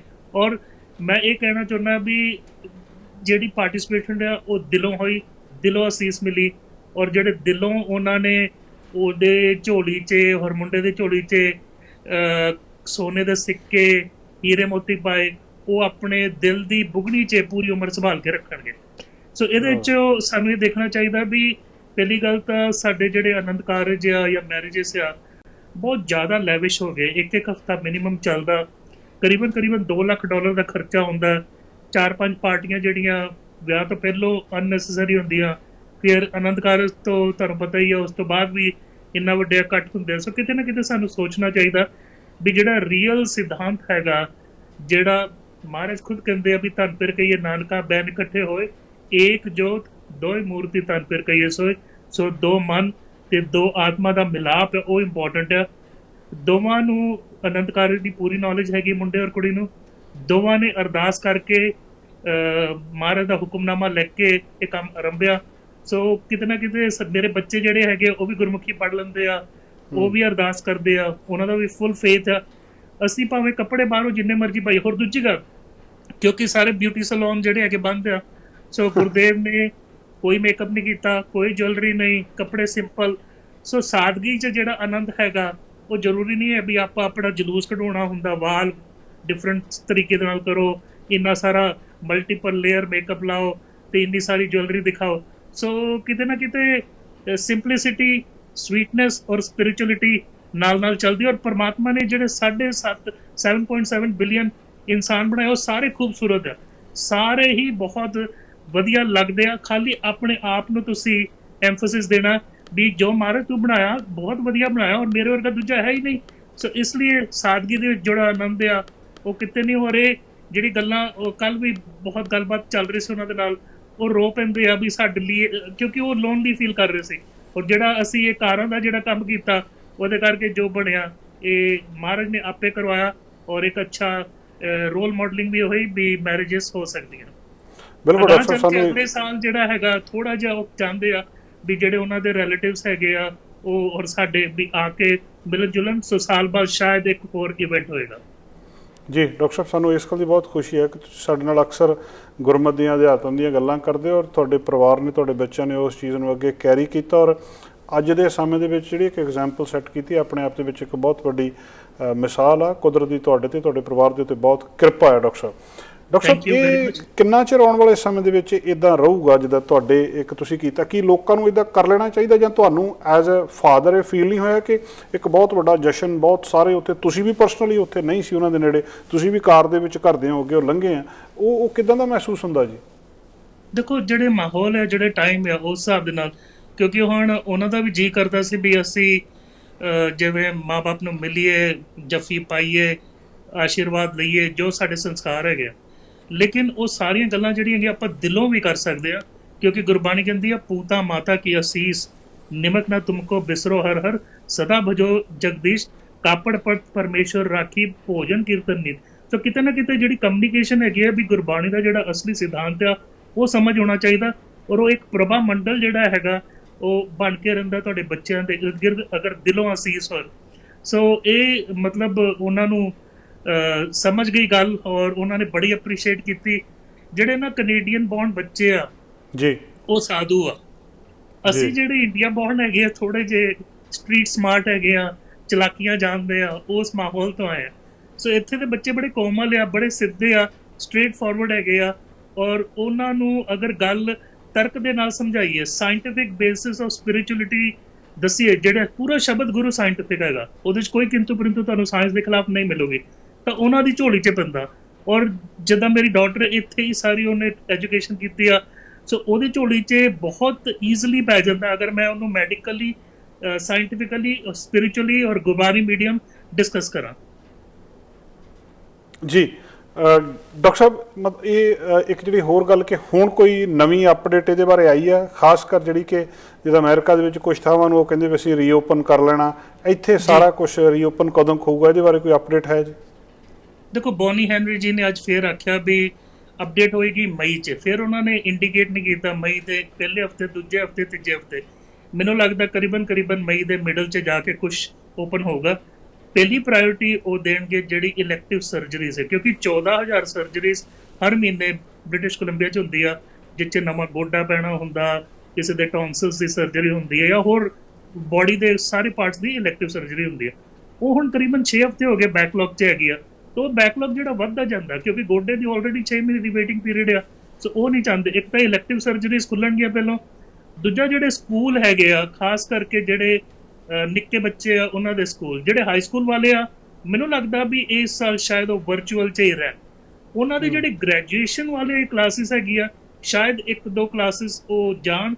ਔਰ ਗ੍ਰੈਜੂਏਸ਼ਨ 'ਚ ਵੀ ਡਾਕਟਰ ਬੋਨੀ ਹੈਨਰੀ ਕਹਿੰਦੀ ਆ ਵੀ ਬਹੁਤ ਵੱਡੇ ਇਕੱਠ ਪਹਿਲਾਂ ਹੁੰਦੇ ਸੀ, ਉਹ ਨਾ ਹੋਣ, ਕਿਉਂਕਿ 50 ਦਾ ਜਿਹੜਾ ਹੈਗਾ ਕਪੈਸਿਟੀ ਉਹ ਮੇਨਟੇਨ ਕਰਨੀ ਪੈਣੀ ਉਹਨਾਂ ਨੂੰ। ਜਿਹੜੇ ਨਿੱਕੇ ਬੱਚੇ ਹੈਗੇ ਆ ਉਹਨਾਂ ਦੇ ਲਈ ਫਿਜ਼ੀਕਲ ਡਿਸਟੈਂਸ ਤਾਂ ਸਕੂਲੇ ਕਰਨਾ ਪਊਗਾ। 2 ਆਪਸ਼ਨ ਹੋਣਗੇ, ਜਾਂ ਤੇ ਉਹ ਇੱਕ ਕਲਾਸ ਜਾਊਗੀ ਮਾਰਨਿੰਗ 'ਚ, ਦੂਜੀ ਹੀ ਹਾਫ ਕਲਾਸ ਜਾਊਗੀ ਆਫਟਰਨੂਨ 'ਚ, ਜਾਂ ਫਿਰ ਬੱਚਿਆਂ ਨੂੰ ਵੰਡ ਕੇ ਦਿੱਤਾ ਜਾਊਗਾ ਵੀ Monday, Wednesday, Friday, Tuesday, Thursday, ਫਿਰ ਅਗਲੇ ਹਫਤੇ ਚੇਂਜ ਕਰਕੇ। ਲੇਕਿਨ ਇਹਦੇ ਨਾਲ ਇੱਕ ਦੁਵਿਧਾ ਖੜੀ ਹੁੰਦੀ ਆ ਵੀ ਪੈਰੈਂਟਸ ਆ ਉਹ ਵੀ ਲੱਗਦਾ ਵੀ ਥੋੜਾ ਆਪਣੇ ਜੌਬਾਂ 'ਚ ਜਾਣਗੇ ਜਦੋਂ ਇਹ ਲਿਫਟਿੰਗ ਹੋ ਗਈ, ਤੇ ਉਹਨਾਂ ਦਾ ਫਿਰ ਕਿੱਦਾਂ ਕੋਆਰਡੀਨੇਟ ਹੋਊਗਾ। ਅਗਰ ਉਹਨਾਂ ਦਾ ਬੱਚਾ ਸਿਰਫ 2 ਦਿਨ ਜਾ ਰਿਹਾ ਤੇ 3 ਦਿਨ ਕੌਣ ਸੰਭੂਗਾ? ਅਗਰ ਉਹਨਾਂ ਦਾ ਬੱਚਾ ਹਾਫ ਡੇ ਜਾ ਰਿਹਾ, ਉਹ ਫੁੱਲ ਡੇ ਬਾਹਰ ਜਾ ਰਿਹਾ, ਫਿਰ ਉਹ ਬੱਚੇ ਨੂੰ ਕੌਣ ਚੱਕਰ? ਸੋ ਇਹ ਸਾਰੀਆਂ ਚੀਜ਼ਾਂ ਅਜੇ ਮੈਪ ਆਊਟ ਹੋ ਰਹੀਆਂ, ਔਰ ਕਿਤੇ ਨਾ ਕਿਤੇ ਜਾ ਕੇ ਸਾਨੂੰ ਕੁਝ ਟਾਈਮ ਵਾਸਤੇ ਇਹ ਇੱਕ ਫਾਰਮੂਲਾ ਦੇਖਣਾ ਪੈਣਾ ਵੀ ਕਿੱਦਾਂ ਇਹ ਵਰਕਆਊਟ ਕਰਦਾ। ਹੁਣ ਜਿਹੜੀ ਯੂਰਪ ਦੇ ਵਿੱਚ ਐਂਜਲਾ ਮਾਰਕਲ, ਉਹਨਾਂ ਨੇ ਵੀ ਅੱਜ ਹੌਲੀ-ਹੌਲੀ ਲਾਕਡਾਊਨ ਖੋਲ੍ਹਣਾ ਸ਼ੁਰੂ ਕਰਤਾ, ਦੂਜੇ ਕੰਟਰੀਜ਼ ਵੀ ਕਰ ਰਹੇ ਆ। ਲੇਕਿਨ ਇਹ ਜਿਹੜਾ ਪੈਂਡੇਮਿਕ ਆ ਇਹ ਅਜੇ ਤੱਕ ਨਹੀਂ ਖਤਮ ਹੋਇਆ। ਆਪਾਂ ਆਪੇ ਮਨ 'ਚ ਨਾ ਰੱਖੀਏ ਵੀ ਸਾਡੇ ਕੇਸਿਸ ਘਟ ਗਏ ਆ, ਐਡਮਿਸ਼ਨਸ ਘਟ ਗਈਆਂ, ਮੌਤ ਦੀ ਦਰ ਘਟ ਗਈ। ਕਿਉਂ ਘਟ ਗਈ ਆ? ਕਿਉਂਕਿ ਇਹ ਜਿਹੜਾ ਟਰਾਂਸਮਿਸ਼ਨ ਦਾ ਚੇਨ ਅਸੀਂ ਤੋੜਿਆ ਸੀ ਇੱਕ ਇਨਸਾਨ ਤੋਂ ਦੂਜੇ ਇਨਸਾਨ 'ਚ, ਕਿਉਂਕਿ ਅਸੀਂ ਘਰਾਂ 'ਚ ਬਹਿ ਕੇ ਅਸੀਂ ਕੰਮਾਂ 'ਚ ਨਹੀਂ ਜਾਂਦੇ ਸੀ। ਸੋ ਵਾਇਰਸ ਜਿੰਨਾ ਕੁ ਹੈਗਾ ਸੀ ਸਪਰੈਡ ਹੋ ਕੇ ਉਹਨੇ ਕੁ ਲੋਕਾਂ ਨੂੰ ਇਨਫੈਕਟ ਹੋ ਕੇ ਉਹ ਹਸਪੀਟਲ ਆਪਣੇ ਕੁਛ ਨਹੀਂ ਬਚ ਪਾਏ, ਲੇਕਿਨ ਬਹੁਤ ਵੱਡੀ ਮਾਤਰਾ 'ਚ ਬਚੇ। ਬੋਨੀ ਹੈਮਰੀ ਜੀ ਕਹਿੰਦੇ ਹੁਣ ਸਾਰੇ ਜਿਹੜੇ ਵਿਅਕਤੀ ਆ ਕੋਵਿਡ-19 ਦੇ ਲੱਛਣ ਦੇ ਉਹਨਾਂ ਦਾ ਹੁਣ ਟੈਸਟਿੰਗ ਹੋਊਗੀ। ਪਹਿਲਾਂ ਸਾਰਿਆਂ ਦਾ ਨਹੀਂ ਕੀਤਾ ਜਾਂਦਾ ਸੀ। ਪ੍ਰੋਬਲਮ ਇਹ ਸੀ ਵੀ ਟੈਸਟ ਕਿਟ ਨਹੀਂ ਹੈਗੇ ਸੀ। ਜਿਹੜੀ ਮਸ਼ੀਨਾਂ ਉਹਦੇ ਉੱਤੇ 90 ਜਿਹੜੀਆਂ ਨਵੀਆਂ ਮਸ਼ੀਨਾਂ 300 ਟੈਸਟ ਤੁਸੀਂ ਰਨ ਕਰ ਸਕਦੇ ਹੋ 6 ਘੰਟੇ ਬਾਅਦ ਰਿਪੋਰਟ। ਜਿਹੜਾ ਮੈਂ ਡਿਸਕਸ ਕੀਤਾ ਸੀ ਲਾਸਟ ਵੀਕ ਸਪਾਰਟਨ ਬਾਇਓਸਾਇੰਸ ਦਾ, ਉਹ ਕਿਊਬ ਵਾਂਗਰ ਹੁੰਦਾ ਟਿਸ਼ੂ ਪੇਪਰ ਜਿੰਨਾ, ਬਟ ਪੰਗਾ ਵੀ ਇੱਕ ਟੈਸਟ ਇੱਕੋ ਵਾਰੀ ਪੈਂਦਾ ਜਿਹੜਾ 30 ਤੋਂ 60 ਮਿੰਟ ਲਾਉਂਦਾ। ਸੋ ਉਹ ਰਿਮੋਟ ਏਰੀਆਸ ਵਾਸਤੇ ਸੀ ਬੇਸਿਕਲੀ। ਸੋ ਇਹ ਜਿਹੜਾ ਟੈਸਟਿੰਗ ਦੀ ਜਿਹੜੀ ਹੈਗੀ ਦਰ ਵਧੂਗੀ। ਭਾਵੇਂ ਅਸੀਂ ਕਹੀਏ BC 'ਚ ਹੁਣ 1699 ਪੋਜ਼ੀਟਿਵ, ਲੇਕਿਨ ਉਹ ਐਕਚੁਅਲ ਨੰਬਰ ਸਹੀ ਨਹੀਂ ਹੈਗਾ। ਐਕਚੁਅਲ ਨੰਬਰ ਤਾਂ ਬਹੁਤ ਜ਼ਿਆਦਾ ਹੋਊਗਾ, ਕਿਉਂਕਿ ਸਾਨੂੰ ਪਤਾ 2 ਤੋਂ 3 ਟਾਈਮ ਜ਼ਿਆਦਾ ਹੁੰਦਾ ਜਿੰਨੇ ਅਸੀਂ ਟੈਸਟਿੰਗ ਕਰਦੇ ਹਾਂ, ਕਿਉਂਕਿ ਬਹੁਤ ਸਾਰੇ ਲੋਕਾਂ ਦੀ ਟੈਸਟਿੰਗ ਨਹੀਂ ਹੋਈ। ਜਿਨ੍ਹਾਂ ਨੂੰ ਕੋਵਿਡ-19 ਵੀ ਸੀ ਉਹਨਾਂ ਨੂੰ ਘਰੇ ਭੇਜ ਦਿੱਤਾ ਗਿਆ ਸੀ ਵੀ ਤੁਸੀਂ ਸੈਲਫ ਆਈਸੋਲੇਸ਼ਨ 'ਚ ਰਹੋ, ਮੋਨੀਟਰ ਕਰਾਓ, ਅਗਰ ਟਰਬਲ ਆਊਗਾ ਤਾਂ ਆਇਓ। ਸੋ ਇਹ ਹੁਣ ਐਡਵਾਂਸ ਟੈਸਟਿੰਗ ਹੋਏਗੀ। ਥੋੜਾ ਜਿਹਾ ਹੈਲਥ ਕੈਨੇਡਾ ਐਂਟੀਬੋਡੀ ਟੈਸਟ, ਹੁਣ ਐਂਟੀਬੋਡੀ ਦਾ ਪੰਗਾ ਇਹ ਆ ਵੀ 7 ਕਿਸਮ ਦੇ ਕਰੋਨਾ ਵਾਇਰਸ ਆ। 6 ਦੀ ਸਾਨੂੰ ਨੌਲੇਜ ਪਹਿਲਾਂ ਹੈਗੀ ਸੀ, ਇਹ 7ਵਾਂ ਜਿਹਨੂੰ ਆਪਾਂ ਸਾਰਸ ਨੋਵੋ ਕਰੋਨਾ ਵਾਇਰਸ ਕਹਿੰਦੇ ਆ ਜਾਂ ਕੋਵਿਡ-19। ਸੋ ਕਿਤੇ ਨਾ ਕਿਤੇ ਕੀ ਪਤਾ ਐਂਟੀਬੋਡੀਜ਼ ਪਹਿਲੇ ਕਰੋਨਾ ਵਾਇਰਸ ਦੀ ਪੋਜ਼ਿਟਿਵ ਨਾ ਸ਼ੋ ਹੋ ਜਾਏ। ਜਿਹੜੀ IgM ਹੁੰਦੀ ਹੈ ਐਂਟੀਬੋਡੀ, ਉਹ ਹੁੰਦੀ ਹੈ ਵੀ ਹੁਣੇ ਇਨਫੈਕਸ਼ਨ ਹੋ ਕੇ ਹਟਿਆ। IgG ਦਾ ਮਤਲਬ ਹੁੰਦਾ ਵੀ ਪਿਛੋਕੜ 'ਚ ਕਦੇ ਵੀ ਹੋਇਆ ਹੋਏਗਾ। ਸੋ ਕਿਤੇ ਨਾ ਕਿਤੇ ਉਹ ਟੈਸਟਿੰਗ ਵੀ ਸਾਨੂੰ ਥੋੜੀ ਰਿਫਾਈਨ ਕਰਨੀ ਪੈਣੀ ਆ।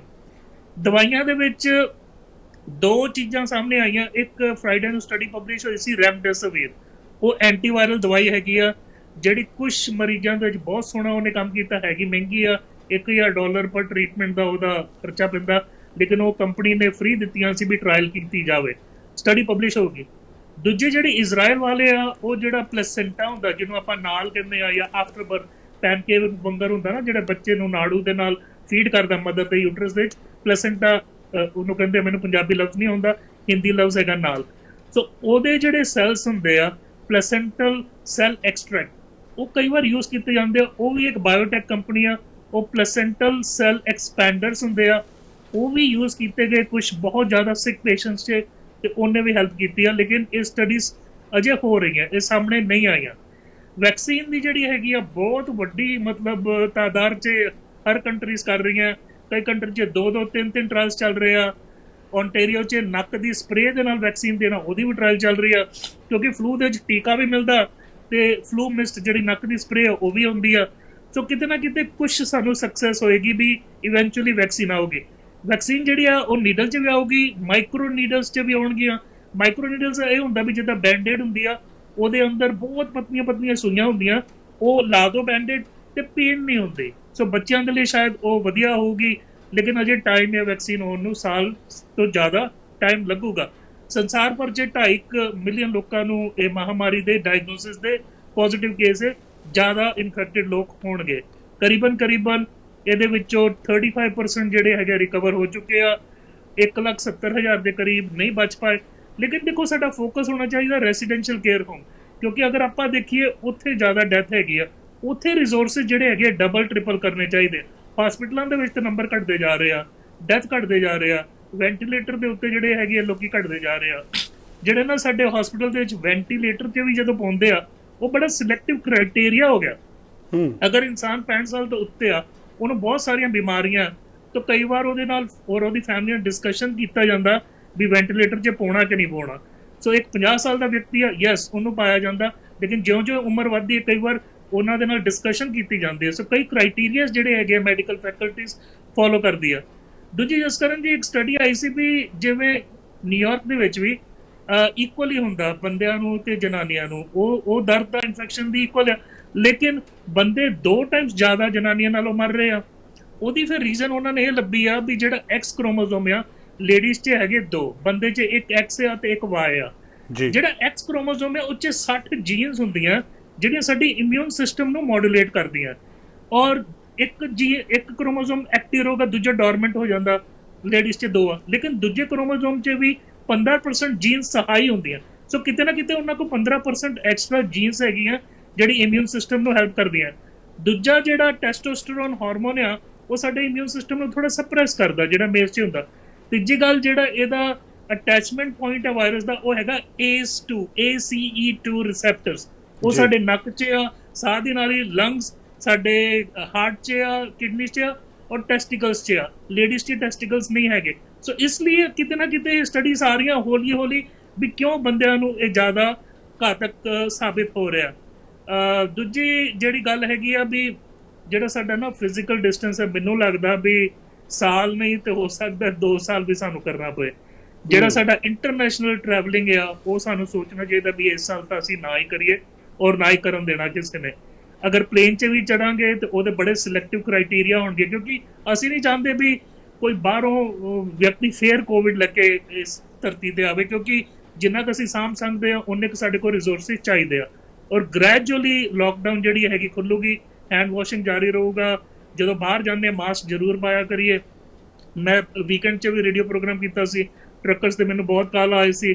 ਸੋ ਕਈ ਵਾਰ ਅਗਰ ਤੁਹਾਡੇ ਕੋਲ ਗਲਵਸ ਹੈਗੇ ਤੁਸੀਂ ਉਹ ਵੀ ਯੂਜ਼ ਕਰ ਸਕਦੇ ਹੋ। ਡਿਸਪੋਜ਼ੇਬਲ ਗਲਵਸ ਵਧੀਆ ਹੁੰਦੇ ਆ, ਲੇਕਿਨ ਦੂਜੇ ਲੈਂਦੇ ਆ ਤਾਂ ਫਿਰ ਤੁਸੀਂ ਅੱਛੀ ਤਰ੍ਹਾਂ ਨੂੰ ਸਾਬਣ ਔਰ ਪਾਣੀ ਦੇ ਨਾਲ ਧੋ ਕੇ ਸੁਕਾ ਕੇ ਫਿਰ ਯੂਜ਼ ਕਰਨੇ ਚਾਹੀਦੇ ਆ। ਬਾਕੀ ਦੇਖੋ, ਇਹ ਹੁਣ ਮਹਾਮਾਰੀ ਆ, ਇਹ ਇਮੀਡੀਏਟਲੀ ਜਾਣ ਵਾਲੀ ਨਹੀਂ ਆ। ਸਾਨੂੰ ਲਰਨ ਕਰਨਾ ਪੈਣਾ ਵੀ ਇਹਦੇ ਨਾਲ ਆਪਾਂ ਆਪਣੀ ਜ਼ਿੰਦਗੀ ਕਿੱਦਾਂ ਡਿਫਰੈਂਟ ਤਰੀਕੇ ਦੇ ਨਾਲ ਬਿਤਾਈਏ ਤਾਂ ਕਿ ਆਉਣ ਵਾਲੇ ਸਮੇਂ 'ਚ ਅਸੀਂ ਇਨਫੈਕਟ ਨਾ ਹੋਈਏ ਤੇ ਆਪ ਕਿਸੇ ਨੂੰ ਇਨਫੈਕਸ਼ਨ ਨਾ ਦਈਏ। ਜੀ ਡਾਕਟਰ ਸਾਹਿਬ, ਬਹੁਤ ਬਹੁਤ ਸ਼ੁਕਰੀਆ ਜੀ, ਮਿਹਰਬਾਨੀ, ਤੁਸੀਂ ਸਮਾਂ ਕੱਢਿਆ, ਸਾਡੇ ਨਾਲ ਗੱਲਬਾਤ ਕੀਤੀ ਔਰ ਤੁਹਾਨੂੰ ਇੱਕ ਵਾਰੀ ਬਹੁਤ ਬਹੁਤ ਮੁਬਾਰਕਾਂ ਇੱਕ ਐਗਜ਼ਾਮਪਲ ਸੈੱਟ ਕਰਨ ਦੇ ਲਈ ਖਾਸ ਕਰ ਜੀ। ਬਹੁਤ ਬਹੁਤ ਧੰਨਵਾਦ। ਔਰ ਹਮੇਸ਼ਾ ਸ਼ਬਦ ਗੁਰੂ ਦਾ ਓਟ ਆਸਰਾ ਲਓ ਔਰ 4 ਲਾਵਾਂ ਜਿਹੜੀਆਂ ਹੈਗੀਆਂ ਉਹਦਾ ਜਿਹੜਾ ਬੇਸਿਕ ਹੈਗਾ ਉਹ ਆਪਣੇ ਮਨ 'ਚ ਰੱਖੋ। ਇਹ ਹੈਗਾ ਪਰਮਾਤਮ ਮਾਰਗ ਦੇ ਨਾਲ, ਕਿਉਂਕਿ ਜਿੱਥੇ ਬੰਦੇ ਔਰ ਜਨਾਨੀ ਦਾ ਵਿਆਹ ਆ ਉੱਥੇ ਇੰਡੀਵਿਜੂਅਲ ਸਾਡੀ ਆਤਮਾ ਦਾ ਪਰਮਾਤਮਾ ਦੇ ਨਾਲ ਵੀ ਵਿਆਹ ਹੋ ਰਿਹਾ ਔਰ ਉਹ ਅਸਲੀ ਵਿਆਹ ਹੁਆ ਮੇਰੇ ਬਾਬਲਾ ਗੁਰਮੁਖੇ ਹਰ ਪਾਇਆ। ਵਾਹਿਗੁਰੂ ਜੀ ਕਾ ਖਾਲਸਾ, ਵਾਹਿਗੁਰੂ ਜੀ ਕੀ ਫਤਿਹ। ਬਹੁਤ ਬਹੁਤ ਸ਼ੁਕਰੀਆ doctor Sahib, thank you very much ਜੀ। ਦੋਸਤੋ, ਇਸ ਸਨ ਡਾਕਟਰ ਪ੍ਰਗਟ ਸਿੰਘ ਭੁਰ ਜੀ, ਇਹਨਾਂ ਦੇ ਨਾਲ ਗੱਲਬਾਤ ਕੀਤੀ ਔਰ ਜ਼ਰੂਰ ਤੁਸੀਂ ਇਹਨੂੰ ਸੋਸ਼ਲ ਮੀਡੀਆ 'ਤੇ ਡਾਕਟਰ ਪ੍ਰਗਟ ਸਿੰਘ ਭੁਰ ਜੀ ਲਿਖੋਗੇ ਜਦੋਂ ਤੇ ਤੁਹਾਨੂੰ ਇਹਨਾਂ ਦਾ ਆਉਂਦਾ, ਤੁਸੀਂ ਦੇਖ ਸਕਦੇ ਹੋ ਕਿ ਕਿਸ ਤਰ੍ਹਾਂ ਇੱਕ ਐਗਜ਼ਾਮਪਲ ਸੈੱਟ ਹੋਈ ਆ। ਲੋਕਾਂ ਨੇ ਸਟਰੀਟ ਦੇ ਉੱਤੇ ਕਾਰਾਂ ਦੇ ਵਿੱਚ ਜਾ ਕੇ ਔਰ ਜਿਹੜਾ ਕਪਲ ਆਊਟ ਡਰਾਈਵੇ ਦੇ ਵਿੱਚ ਖੜਾ ਆ ਉੱਥੋਂ ਦੂਰੋਂ ਹੱਥ ਹਿਲਾ ਕੇ ਕਿੱਦਾਂ ਉਹਨਾਂ ਨੂੰ ਆਸ਼ੀਰਵਾਦ ਦਿੱਤਾ, ਉਹਨਾਂ ਨੂੰ ਜਿਹੜਾ ਆਪਣੀਆਂ ਸ਼ੁਭ ਇਛਾਵਾਂ ਉਹਨਾਂ ਨੂੰ ਦਿੱਤੀਆਂ। ਔਰ ਅੱਜ ਆਉਣ ਵਾਲੇ ਸਮੇਂ ਦੀ ਇੱਕ ਉਦਾਹਰਨ ਵੀ ਆ ਕਿ ਇਸ ਤਰ੍ਹਾਂ ਹੀ ਹੋਣਾ ਆਉਣ ਵਾਲੇ ਸਮੇਂ ਦੇ ਵਿੱਚ। ਅੱਜ ਦਾ ਪ੍ਰੋਗਰਾਮ ਇੱਥੇ ਸਮਾਪਤ ਕਰਦੇ ਹਾਂ। ਕੱਲ੍ਹ ਫਿਰ ਹਾਜ਼ਰ ਹੋਵਾਂਗੇ ਕੁਝ ਨਵੀਆਂ ਖਬਰਾਂ, ਕੁਝ ਨਵੀਆਂ ਅਪਡੇਟਸ ਨਾਲ। ਅਲਵਿਦਾ ਦੋਸਤੋ। ਸਾਡਾ ਹਰ ਇੱਕ ਪ੍ਰੋਗਰਾਮ ਵੇਖਣ ਤੇ ਸਾਡੇ ਨਾਲ ਜੁੜਨ ਲਈ ਸਬਸਕ੍ਰਾਈਬ ਕਰੋ ਚੈਨਲ ਪੰਜਾਬੀ ਤੇ ਨੋਟੀਫਿਕੇਸ਼ਨ ਲਈ ਬੈਲ ਆਈਕਨ ਵਾਲੇ ਬਟਨ ਤੇ ਕਲਿੱਕ ਕਰੋ।